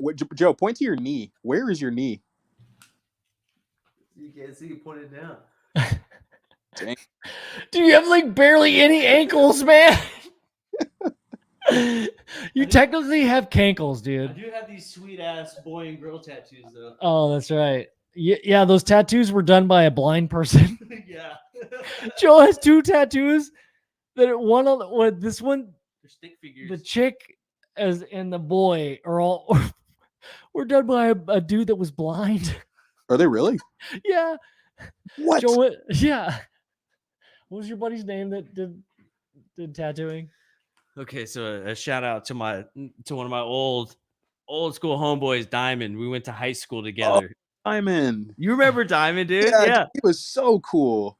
Yeah, he's a cool ass dude. So in high school, well, a little bit before high school, he developed this eye disease where like by the time he was going to be like in his 30s, he would be completely blind. He wouldn't be able to see. Maybe it was earlier than that, but he was like really big into art. And he always wanted to be like a tattoo artist and stuff. And then he found out this news, and like he, by the time I knew him, he already, like, if it was nighttime, like he couldn't see at all. Even during the daytime, he had to hold somebody's arm to kind of walk around. He would be able to see the tip of a ballpoint pen. That's how much light would be able to like come into his eyes. And so one night we're sitting around and we're just hanging out. Yeah, we get that's what the doctor said, dude. So we're sitting around, we get to drinking a little bit. And he's like, man, it sucks. I'll never like get to do tattooing, like, And so he ended up making this little rig and he started tattooing himself. And he was like, well, shit, like I'll never get to do it. I might as well just do it now and just start practicing. I mean, fuck it. I won't be able to see it anyway. So whatever. So he started tattooing himself. And I was like, dude, I'll let you tat me up. He was like, really? And I was like, yeah, we got to do something really simple though. Like a stick figure. And sure enough, dude, he did a damn good stick figure on the back of my leg. Dude, and he couldn't see shit. It was done with like a sewing needle, some Indian ink, like an Xbox controller, and like the end of like a pin. It was like a total like jail gun. It was crazy. Anybody that didn't see earlier, but like the circles of the faces were like, they're good. Like really good. I can't draw a circle. He freestyled the circle. Yeah. Yeah, it's like a perfect circle. It's crazy. It's crazy how good it is, and it stays up. It stands the test of time, man. And he was like an ADN by that time, bro. Like he had 240s, and it was so impressive. He was 80 in. Yeah. You got lucky with your tattoos. Because you've gotten tattoos in situations where you could have really gotten messed up and they turned out to be awesome. I know, dude. I got freaking lucky. That wasn't the pirate one was like at a party. Like no. We had this guy. His name was Martin. We went to school in college That's when we had all our mind-opening experiences. Yeah. He was just like getting into like tattooing people.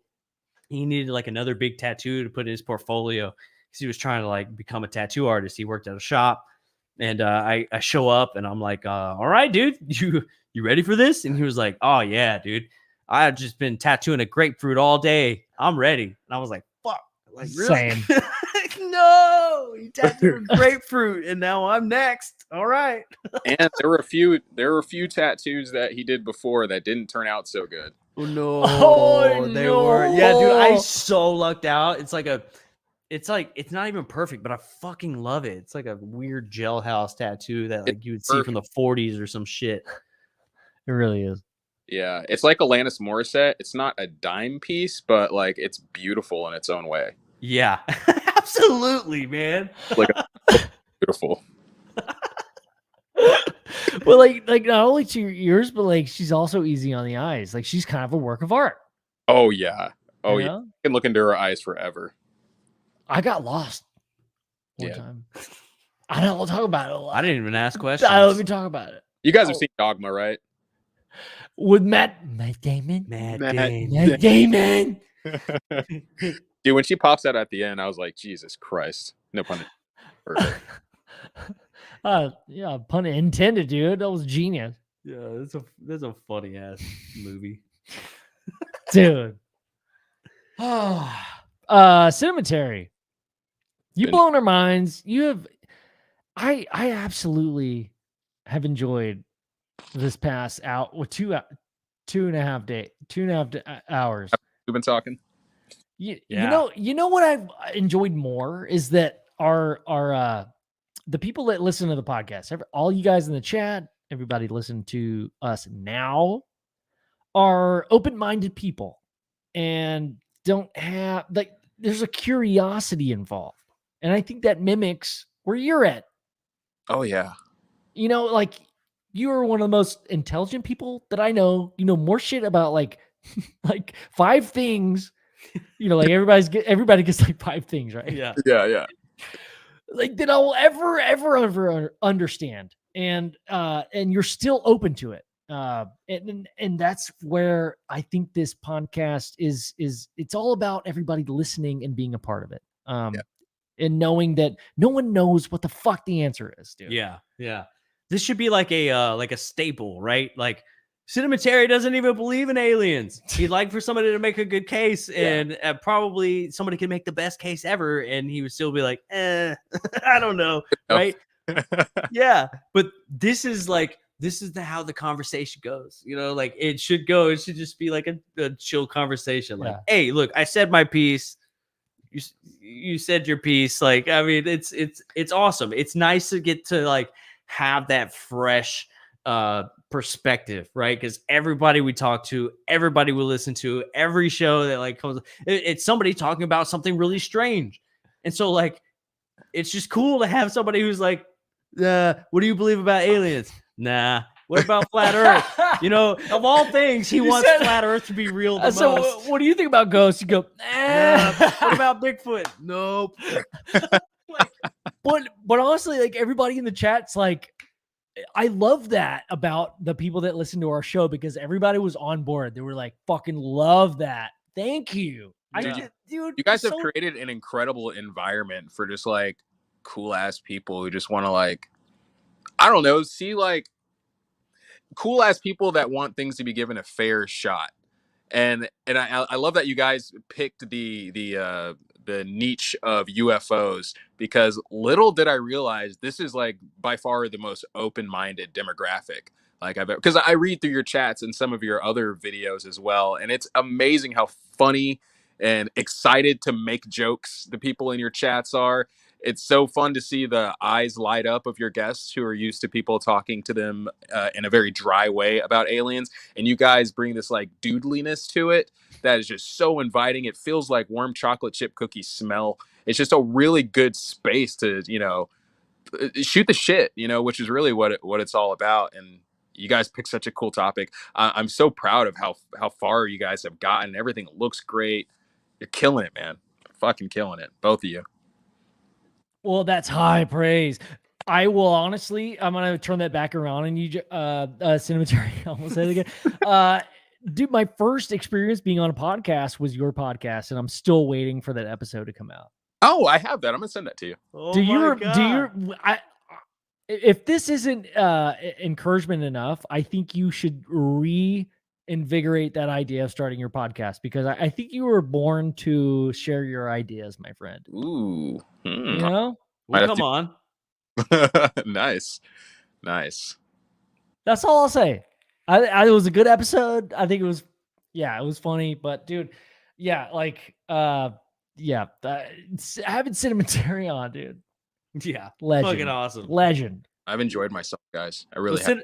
Cinematary, you got to come back on though Of course, man. in the future. So it's gonna be it's always gonna be a fun one, dude. Like the topics are endless. We can go wherever we want to. I feel like next time you have to be in studio though.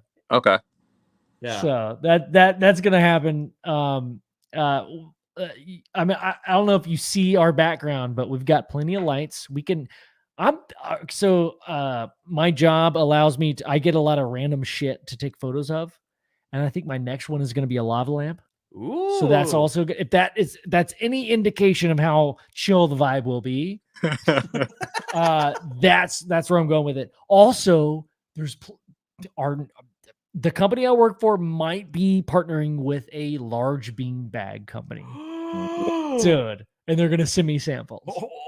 So if that gives you any indication, again, to know that we're gonna have a chill time. God damn it, man. I'm with it. Take it back to the dorm room. Hell yeah. Yes. Let's go, dude. That's awesome, dude. Yes. Also, we're going to be doing a live show at the Black Sparrow in Taylor, Texas, October 22nd. We don't know who the guest is going to be yet, but whoever it is going to be fucking awesome. Dave Scott's probably gonna be there. Hey, Dave Scott. Chad all the Smith way is probably from gonna be there, Canada, dude. all the way from Michigan. We're gonna have to get a little bit closer to home, I think, to find like a live guest, but we're gonna do it, damn it, and it's gonna be freaking awesome. So if y'all are like in the Austin area, San Antonio area, hell, if you live in Taylor and you listen to this and you just never told me because you didn't want me to know that you listen to the show, told me whatever, come to the show. It's gonna be pretty sweet. We're gonna have a pretty good time. October 22nd, dude. October. That's 22nd. coming up. Yeah, dude. There's a lot of events going on, and I think this is probably the first thing in this community that has been in person. A live invitation. Anybody that wants to come can come to Taylor, Texas, if you want to. Black Sparrow Music Parlor. Black Sparrow Music Parlor, and they've got great. What do they have? Great food. Great barbecue. Great barbecue. Great barbecue. Great Yeah, vibes, dude. Great snow cones. Oh, yeah. If you're in town, okay, this is the route you go, right? Okay, so if you come, you come to the Black Sparrow, you come check us out, right? And then we have a brewery right across the street, Texas Beer Co. Check them out. They got delicious beers. And then if you're hungry or whatever, you go down and you got one of the top 5 barbecue restaurants in the United Talking about States. Louis Miller's, Talking dude. about Louis Miller's, dude, Oh my right God. there, within like hop, skip, and jump, and I'm talking like one hop, one skip, and one jump, dude. You ain't gonna be to hop, get there. skipping, It's and not- jumping it's not after you far. eat that barbecue. You're And gonna then be when too you're done full. with that, dude, and you've had your Big Red in a bottle, and you had some nanner pudding, right? What's wrong, dude? Once you had your banana pudding, right? Then you leave the barbecue restaurant and you go a little bit down and you get some snow cones from Ola Aloha. Friggin' amazing. It's a Hawaiian Mexican mix of snow cones. So you get like the Mexican snow coney vibe up top, but on the bottom, it's got this delicious homemade coconut custard on the bottom, and it's fucking amazing. And this is all kinds of cool little gifts and stuff. And then by that time, you're going to be getting full and you're going to be getting a little bit sleepy and you're going to be realizing that, hey, we're about to go see UFO Garage down here at the Black Sparrow, right? And so you go next door and you get you a cup of Java and you rejuvenate, and then you go around the corner and grab you a little cigar from the local cigar shop and you smoke it outside. And once you're done with all that stuff, man, you go in and you have a fucking hell of a time. Wait, what if in between the snow cones you have a hankering for a great cheeseburger? Dude, if you have a hankering for a great cheeseburger, dude, all you got to do is just go right around the corner from the snow cone shop, and you're going to meet a little place called Ed's Eddie's Burgers. Burgers. All right? That Ed's Burgers hits different than any burger you've ever had in your life, and I put money on it. I guarantee you. You guys have had Ed's Burgers, Terry, haven't you? I was gonna ask, have you had Terry's yet? Or Jesus, Eddie's. Oh, you took me to right. Yeah, Ed's Burgers. It's like that cool wooden layout on the inside. Yeah. Yep. Dude, Yep, that place is amazing. Yeah, old ass bar and shit. Oh, It's the same grill that was cooked. The hamburgers cooked on that grill were also cooked on what was the restaurant that Diamond Inn Diamond Inn Yeah. where popular presidents used to eat. and Elvis. And freaking Elvis ate a cheese. So if you go to Ed's Burgers, you're gonna basically eat a cheeseburger with Elvis freaking Presley, dude. Yep. Get an Elvis burger. It's serious. It's serious. Freaking Presley, dude. Playing around, dude. It's real. It is real. Very real. Also, Tex Avery is from that town. Sorry. I know that was weird. For So is you. Rip Torn. Thanks for covering. You go, also, moving on. Hey, yeah, we let's go check us out. know what we did. I know. But yeah, it's a cool little spot. So if you're near here, come and check us out, man. It's gonna be a lot of fun. To come to Taylor, Texas. You know, like none of you guys live near us, I don't think. nobody loves you guys. Yeah, no. Dude, honestly, you're the only person that I know That would be there. personally that like listens to the show. I would if A little bit. you're not there, I'm gonna be really upset. Well, it's a hop, skip, and a junk away from the burger splat. Yes. Wait, why is that phrase being said over and over today? Joe, you've said that like 12 times today. Hop, skip, and a jump. It's a small town. Dude, you like this is all right. No. I'm I just said saying. the kit is in the caboodle. Oh, And that's code for like there's something inside something else. that's right. All right. Okay. Well, can we like rely on a public appearance, Cinematary, if you do show up to this event, or when you do? Oh yeah, for sure. Hell yeah, dude. Dude, I love an excuse to come down there. Again, y'all guys got good food, good dudes. Hell yeah. And we barbecue all the time, so why not? Yeah. There's one thing to be said about Taylor, Texas, that we know how to barbecue. Yeah. We can cook a burger. Yeah. And we're just going to be a bunch of dudes being dudes. And there's going to be chicks there. Dudes, yeah. And all the chicks are hot. All of them. Everyone that visits town, all of them. So if you're a female and you come to Taylor for this event, you're automatically hot. Right? That's just how we do things. That's how it works. That way you never date an ugly chick. So don't be hot. Wait, well, hold on. Be hot and come to this event. I feel like I'm digging myself a hole here. You are. It's getting I'm trying to make a harder. joke. Hey, that's the way it goes sometimes. But anyways, dude, Cinematary, everybody, Cinematary was fucking awesome tonight. Thank you so much for having me. Yes, sir. Yes, sir. Definitely come back on again. Probably shit, dude. Maybe in the next couple months or like month or whatever. Fucking sure. yeah. Or dude, if you do come to the live event, then you can come on after the live event and we can talk about it. Ooh. Oh, I like that. Yeah, dude. Let's do that. Let's do that For sure. Hell yeah, man. All right, dude. Well, we will talk to you later, man. It's been great. All right, man. It's been great catching up. Keep up the good work, guys. You're making me Yes, sir. Peace, dude. Later, man. Hell yeah. I'm sorry. Oh, who'd you wait? I'm having a little too much fun over here, and thanks for covering. You're welcome, dude. That's what I'm here for. Thanks, dude. I'm here for covering. Apollo said, "Hot chicks are essential." Yes. Full caps.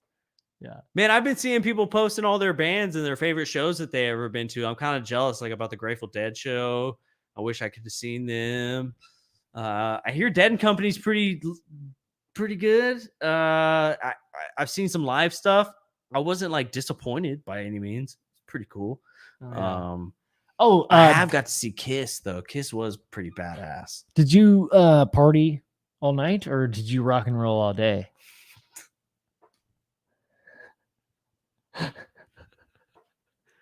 I rock and rolled all night, dude, and partied every day. Thank you. Dave Scott says, "What's your link?" Thanks, Dave.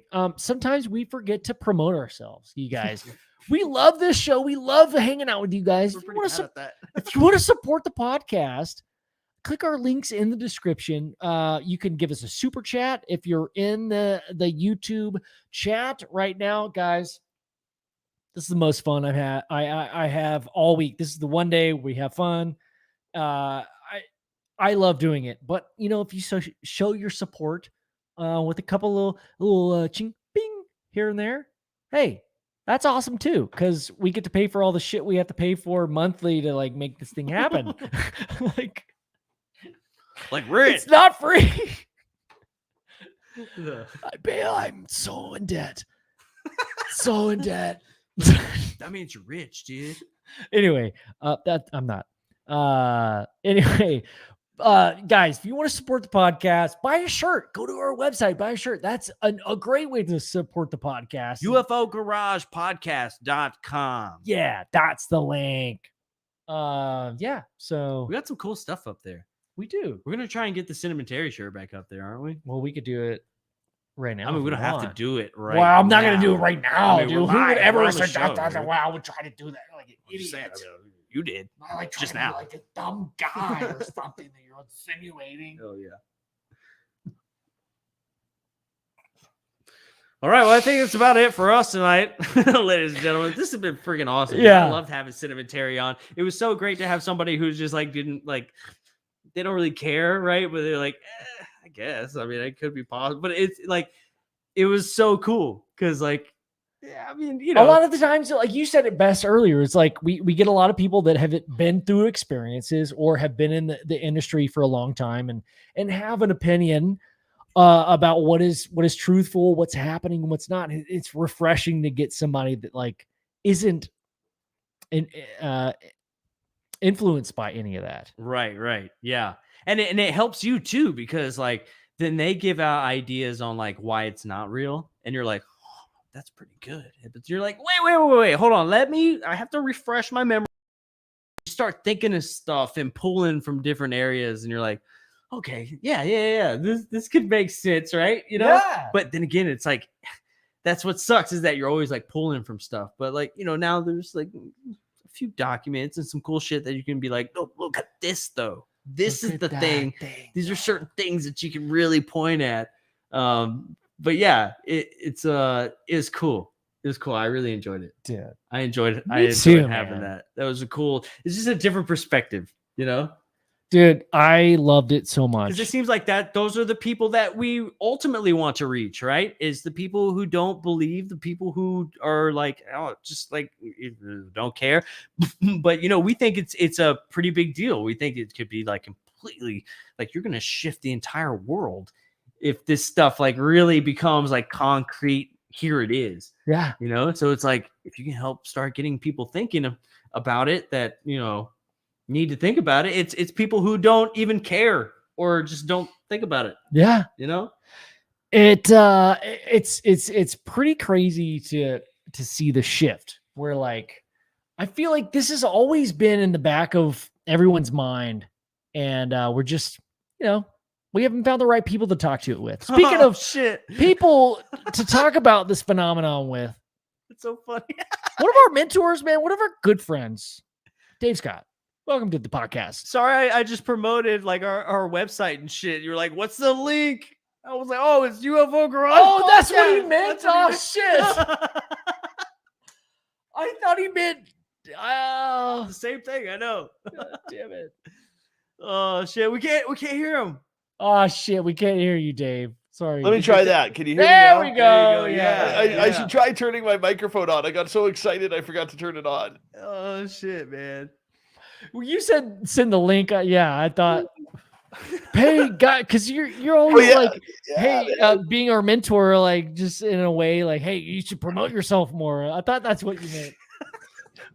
I got to tell you guys, I watch you guys every week, and you guys are getting better and better each week, bros. And I, to have you guys as friends in this field. I mean, please don't call me a mentor, because you guys mentor me as much as I apparently am mentoring you guys. And I fucking love you guys. And the way you guys have fun every week, you make me laugh. The only problem I have with your entire show is that it is not on more. More and more people have been saying that lately. Hell yeah, dude. Yeah, dudes. Yeah. If we could make this our full-time job, dude. Oh, wouldn't that be stellar? Wouldn't that be Dude, stellar? that would be so fun, dude. Oh my god. Oh, the yeah. things we could create. I'm thinking like you've seen Wayne's World, right? Like two Yeah. dudes on a couch. We could do that. Yeah. And then Totally you could. You could. And when we're not on air, there's got to be a way we can work that in where Dave Scott comes on UFO Garage in some capacity. Oh God. We gotta do more overlapping. We do. Totally got to do more. By the way, my name is Chad Smith. I'm Chad Smith. I'm Chad Smith. Can you believe we had Chad Smith on tonight, dude? No. Yeah, he was messaging me. He's like, dude, I was on with him like earlier. He goes, I was so nervous. I'm like, well, that's awesome, dude. That's how it starts. Yes. Dude, yes. I think he did well, man. Like, yeah, Chad was great, man. Like through message, we're a shit show chatting with each other through your chat, Dave. We just talked. Yeah. But like just hearing him be on the podcast, he was very like, oh, this guy's smart, dude. Oh shit. Well, it's because he has those badass sunglasses on. That's why. Yeah, dude. Sunglasses make you smart. Oh yeah. Yeah. Dude. Hides his shifty eyes. That's right, dude. Dude, everybody that's smart has like really fucked up eyes. Like everybody very shifty. Dave, tell us about what's coming up next. I know there's some things in the boiling pot, and I've seen you on I guess I'm working on the website, but you're going to be a part of the Big Phone Home. Yeah, that I didn't even know we were going to be a part of it. And then, when we had Lou Jimenez on, he's like, dude, he goes, would you guys come on the Big Phone Home? And I'm like, yeah, we would, and why wouldn't we? Yeah. There's guys, I'll put it this way. There's a lot of hatred in this field.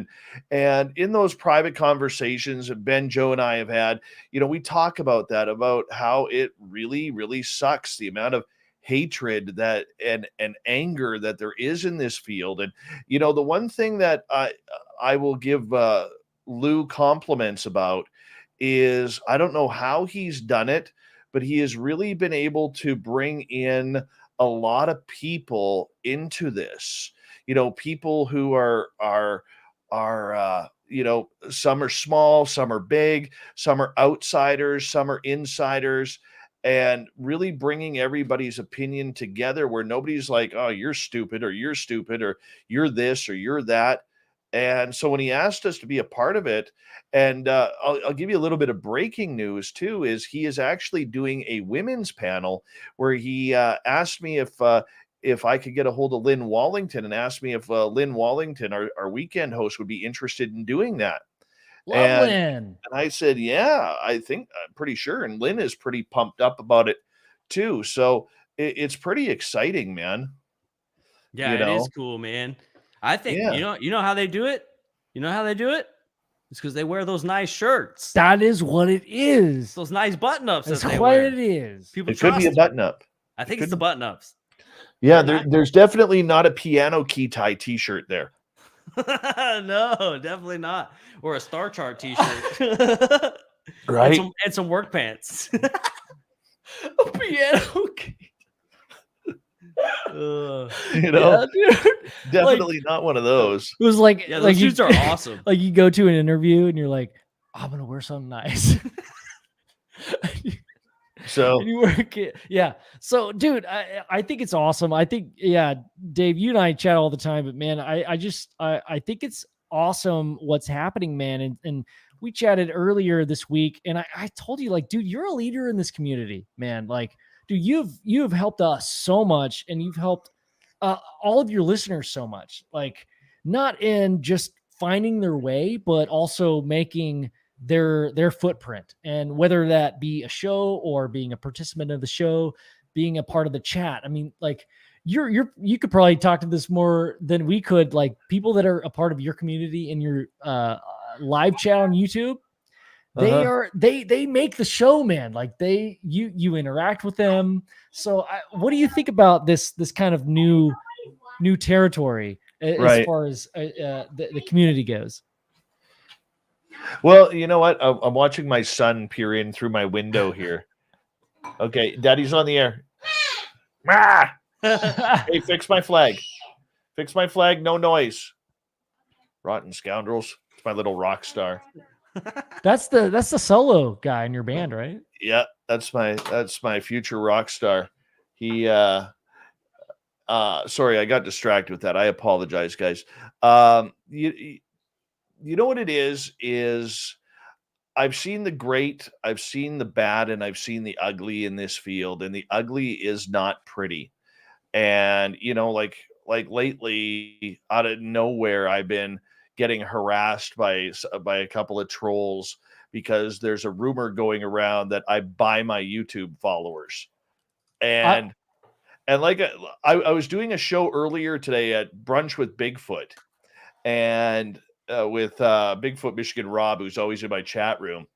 And this guy starts trolling the chat room. Admit you buy your followers. You're a liar. You're this, you're that. Buddy, if I was buying my followers, I don't think I'd be encroaching on 13,000. I think I'd be encroaching on 100,000 right now. Dude, I don't even know how to fucking buy followers. Yeah. I was telling Joe this before the podcast because, like, dude, I held myself back last night because I witnessed the troll attack last night. And I was talking actually with Chad Smith. I was like, why? Wait, Stephen Greer's in this shit? No, this guy has this one troll has about, I don't know, seven different YouTube profiles, and I know where it's coming from, and it's just classless. You know, like, here's the thing. I'm a business, you know, like there's a difference. You guys come on, you're allowed to have fun. You know what I'm saying? You guys come in, you have fun, you shoot the shit, you drink some beers, and you guys have a blast. Whereas mine is more business because I got the radio stations and everything like that. And I got a business partner and everything. And you know what happens when you buy followers on YouTube, for those who are wondering, oh, you can do that? Yeah, I've had to have a crash course in this recently because I've never bought a fucking follower, don't know how to do it, and nor would I waste my money because, you know, I got better things to spend my money on, you know, than bullshit like that, than lying to my audience. But the thing that I learned is this: if you buy followers on YouTube, you know what happens? And YouTube, when they go through their algorithms and they always check their followers and their accounts for dead accounts and everything like that. Well, if they catch you on a run of buying followers, they can suspend your channel. And they have suspended your channel. You know what? YouTube is, we don't make a lot of money off of YouTube, but what I make is paying back my investor. Okay. And that is, you know, that is how we are running a business. So for me to mess around with idiotic statements that I am buying followers and that I'm lying about my experiences, what good does that do my audience or anybody's audience? It Dude, does no good. I almost butted in last night in the chat, but You should have.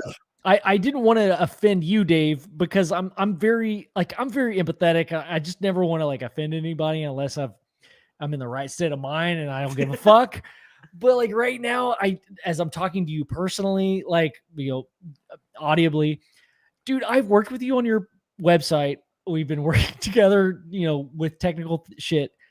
I'm just saying to the public right now that Dave Scott doesn't know how to do. Thank you. Thank you. Like I could be like, Dave, oh my God, can we do this? And you're like, what does that mean? Oh yeah. I'm like, no, it's your email. You have to reset your email. We have to have like a 2-step verification. Dave, I need you to stand by your phone to give me this 2-step verification. You're like, what the fuck does that mean? You're like, I don't know. Dude. What's your password? Yeah, I don't know this shit, guys. Like, honestly, so if you don't know how to do that, how the fuck are you gonna know it's like you gotta hack some shit to like make a fake account. Oh fuck. It's unbelievable. If this community spent half the energy that it spends in trolling people hey, Vinster, how you doing, brother? Thanks for the Vinny super sticker, Barbarino! man. Good old Vinster. Dude, he was you had him on your show, Dave. Oh my God, he was hilarious, Yeah, bro. Looking at the time here, Vinny must have got off the trolling of the bingo halls quite early. His shift must have ended early for him to be back here. Somebody must have hit the blackout early, Oh shit. the final. But Yes. anyways, it's funny if this field spent half the time it does on trying to butcher people, and if they put that energy more to positivity. And look, I'm not going to say, guys, everybody gets caught up in drama. Everybody does. I've got caught up in it, and I try my best not to. I'm not perfect. Okay, I've got caught up in drama. I've started drama.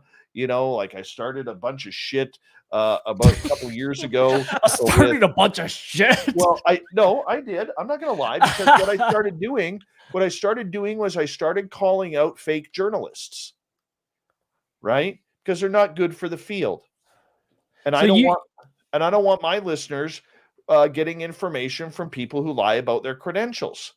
I tell you, man, I took a ton of crap for that. A ton of crap, right? So you've been through the gamut.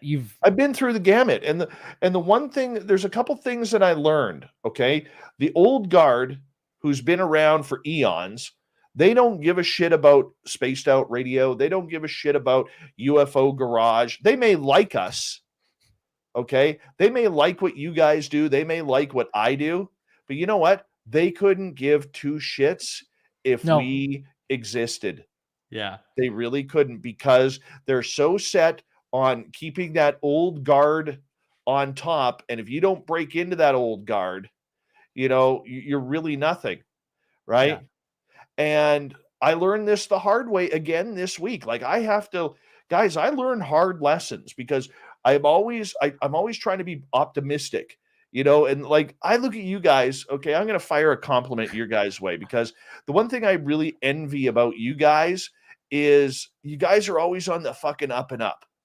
You guys have this uncanny ability to see the best in everyone.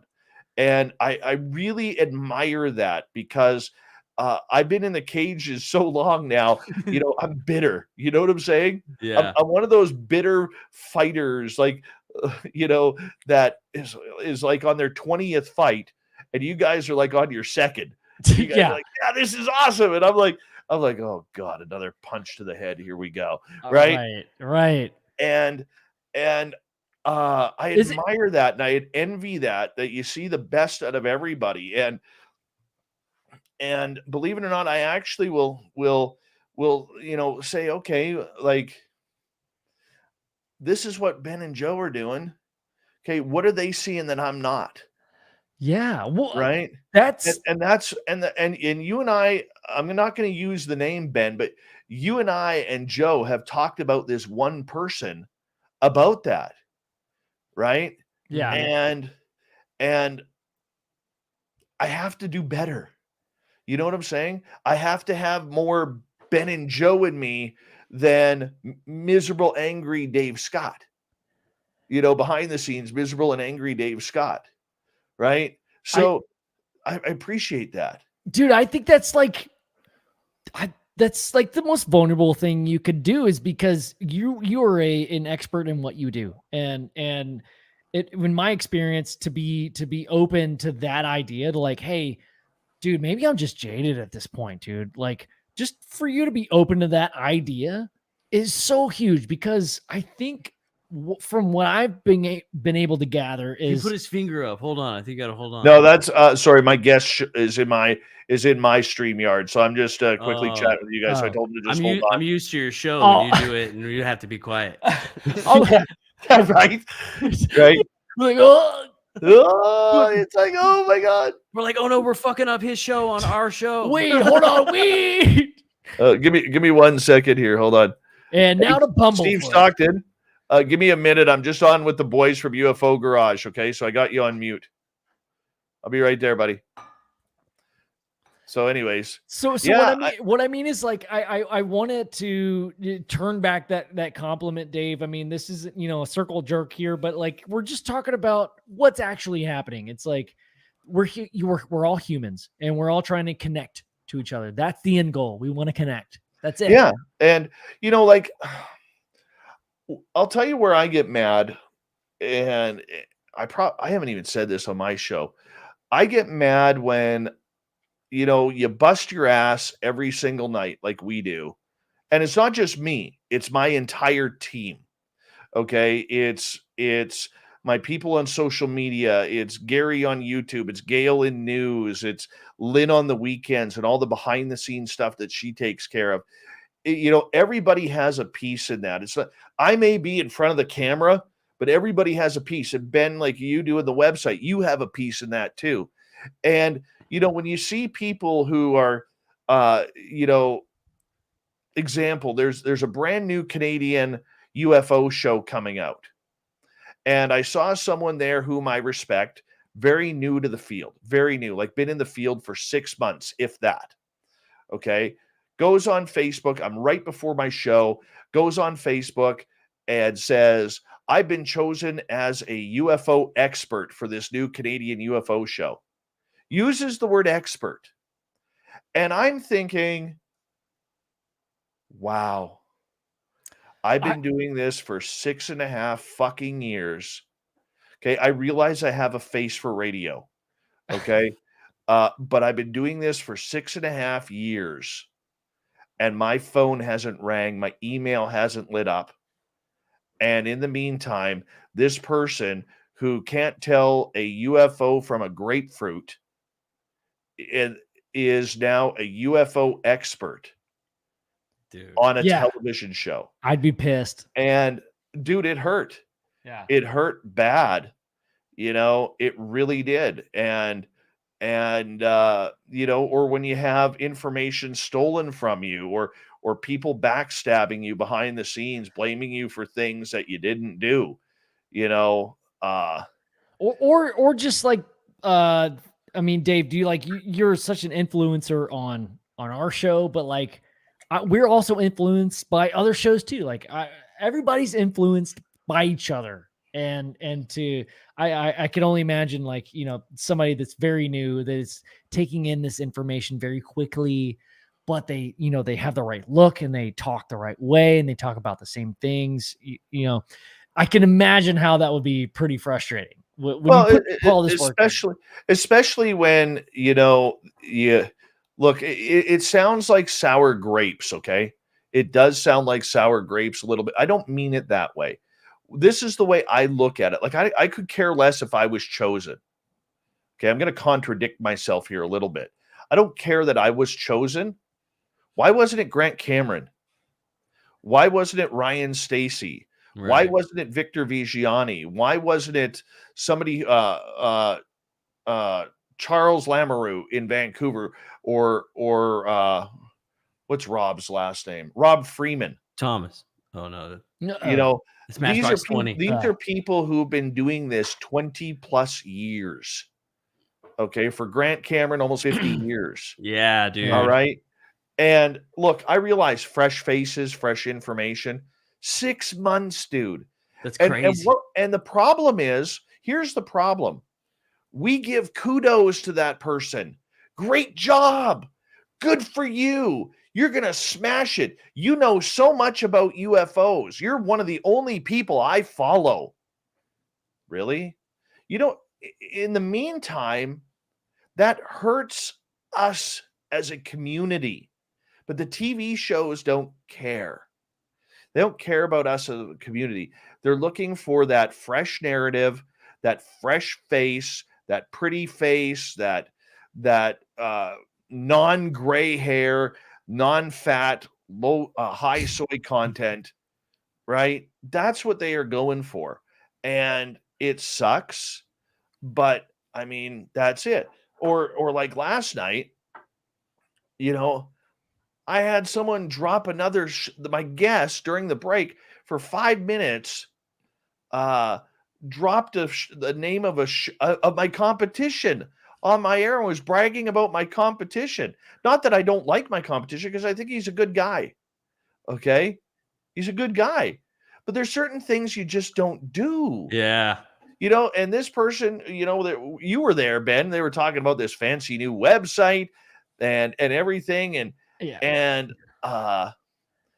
dude, that was insane, dude. Yeah. And here he goes, yeah, we're going to put this show live in our stream, and everybody can watch it every night of the week. And if you're signed up, you can go in there and watch this show, and all this person's followers are coming on in, and they're I didn't know how to feel about that. Dude, you know what? Like, I'll tell you. I like the tech though. The tech's cool. The tech was fantastic. I'll tell you exactly what I did. I stopped advertising the promo code and their website. Yeah. Didn't even mention it after that. You can't. You just bitch slap me and my audience. Yeah. Right? How about saying, hey, Dave, instead, why not say for my audience, hey, Dave, this is what we got going for a certain person. Why don't we set up one for you in a different room, since there's all of these empty rooms? And your audience can come in here and we can do this. That's what I thought. Yeah. Right? Yeah. That'd be cool. That'd be like, hey, that's cool. That's crazy, dude. Like to Yeah, be dude. 6 months and then be like, yeah, I'm going So- on as an expert. Like that's so- like the exact opposite of us. Like when people tell us like, hey, you want to come on the show? We're like, yeah, we'll come. We'll but, come like, on the we're show, not but we don't know experts shit. or anything. So Yeah, absolutely. Yeah. Dave, I know you got a show to get to, brother. I got a jet, dude. I'm I stoked. apologize. Dude, yeah, absolutely. Thanks for stopping by, bro. we'll We'll save see. the end of the show. Yeah. Yeah. We're Hey, going downhill. one thing before I leave, I have a listener of mine named Sonia, and Sonia is trying really hard to kind of do these. She has a small YouTube channel. When I checked in on it the other day, I subscribed to her channel, and we were only like number 30, her 38th subscriber, and I've got her up to 82. Let's get it up to 8,200. I would like to get her up to at least 100 by the end of the night. So the channel is called Sonia's News. So that's SONJA apostrophe S and then space news, NEWS. I would love it if we could all go on there because she supports me. I'd love it if we That could. song? There's a space in between Sonia's and news. Oh, I can't delete it now. What the heck? I'm sorry, but Dave. I would appreciate, guys, if we could all try and get her to 100 tonight. Okay. Dude, yeah, let's do it. If Ben can spell it correctly. Wait, say it again. It was SONAJA apostrophe S space Yeah, news. I'm gonna spell it in here right now. Yeah, go for it. Those are colon marks, not apostrophes. Right there. Oh, no. I just put it in there. Good. That's Boom. All right. Showing it. Can we share it? Tight. Let's share it. Everybody go to Sonia's News. Sonia's Check it out. We're gonna have to News. go Let's check hit it. out, dude. Let's get her to 100. Yeah, let's She's get gonna be it. so happy. Hell yeah. Let's do it. Yeah. We'll have But to reach boys, out to her too. I gotta run. I love you guys. I love what you do. To be able to call you guys friends of ours and everything. I don't think your audience, like you guys, we've met, we've announced that hundreds of times. But I don't think your audience who's ever met you personally knows that what you see on the air really is true and genuine. And literally we have, these two guys here are literally two of the best you could ever meet in this field. And I've said that for a long time. I've never minced my words. Even when you guys aren't in my chat room, my audience always hears about you guys, about how awesome you are. And you guys are a very positive role model for me on the way that I want to be as not just a radio host, but as a human being as well, man. And I love you guys, and I can't talk highly enough about you. Thanks, dude. We love you too, Dave man. Scott. Yeah. We love Dave Scott. Thank you, boys. Yeah, man. Since we met you, man, our trajectory has only been up, my friend. I appreciate you, boys. I'm gonna check on out, but we'll see you guys all in a few minutes on my channel if you want to come on over. Yes, sir. We'll do. Rock and roll, boys. Hell yeah. Hell yeah. So, Dave Scott. Dave Scott. What a good It's guy. funny because we were like, well, that's about gonna wrap up the show, and then we started talking about mayonnaise or some dumb shit. So and Dave Scott appears. That's great. Some mayonnaise. That's great. Hell Dude, yeah. Man. Dave, I mean, I'll just go ahead and we're already down there. Why not? Why not? Why not? Just do it. I mean, the guy, just a great dude. We met him at UFO Congress the month before the shit happened. Yep. And he's been nothing but just a great friend and resource. And honestly, like I said, mentor, I meant it, like he's giving some good advice. it's like somebody who's been through this stuff is like stuff that we want to do. Yeah. And he's like, hey, here's some advice. That's a mentor, man. And just a great dude all around. And all of his listeners, all of his people that come over and listen to our show, like that's fucking awesome, dude. Hell yeah. And thank you all for showing up and yeah. hanging out with us. Don't forget to go and subscribe to Sonia's channel. Yeah. Looks like she's at 89 already, dude. So we got 11 more to go. We're going to hop over there. And yes, nice, Eddie. Well, I'm going to look at it before I subscribe, dude, because I just, no, I'm just kidding. I gotta make it whatever. Yeah, dude. Maybe we'll reach out to her and have her on the show, dude. That might be kind of cool, right? So, yeah, dude. Hell yeah. Well, thank you everybody for showing up again this week. It's been awesome. We'll have to set it up for next week, dude. We don't know quite. I guess we'll have to set it up for next. We'll have to set this whole thing up again. Since you guys keep liking it, man, I guess we'll have to figure out what we're doing next week. So yeah, thank you guys for hanging out in the chat. Thank you guys for listening to the podcast. I mean, you're giving us your time. It's so valuable, and the fact that you spend it with us means a lot. Like it's crazy. Like this is so awesome that you're spending your time with us. Hell yeah, man. I'm so thankful for that. Love it. Greg, thanks, dude. Appreciate it. Hell yeah. Hey, thanks, Greg. Appreciate you, brother. Yes, sir. Yes, sir. Awesome. All right, man. Well, that's it for me. I got to pee, bro. And I've been holding it for like 45 minutes. So I've been shaking in my chair. And wait. I have another thing I want to talk about.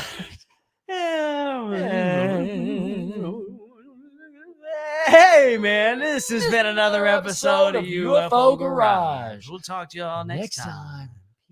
Peace. Nice, dude. I gotta pee. I'm trying. I gotta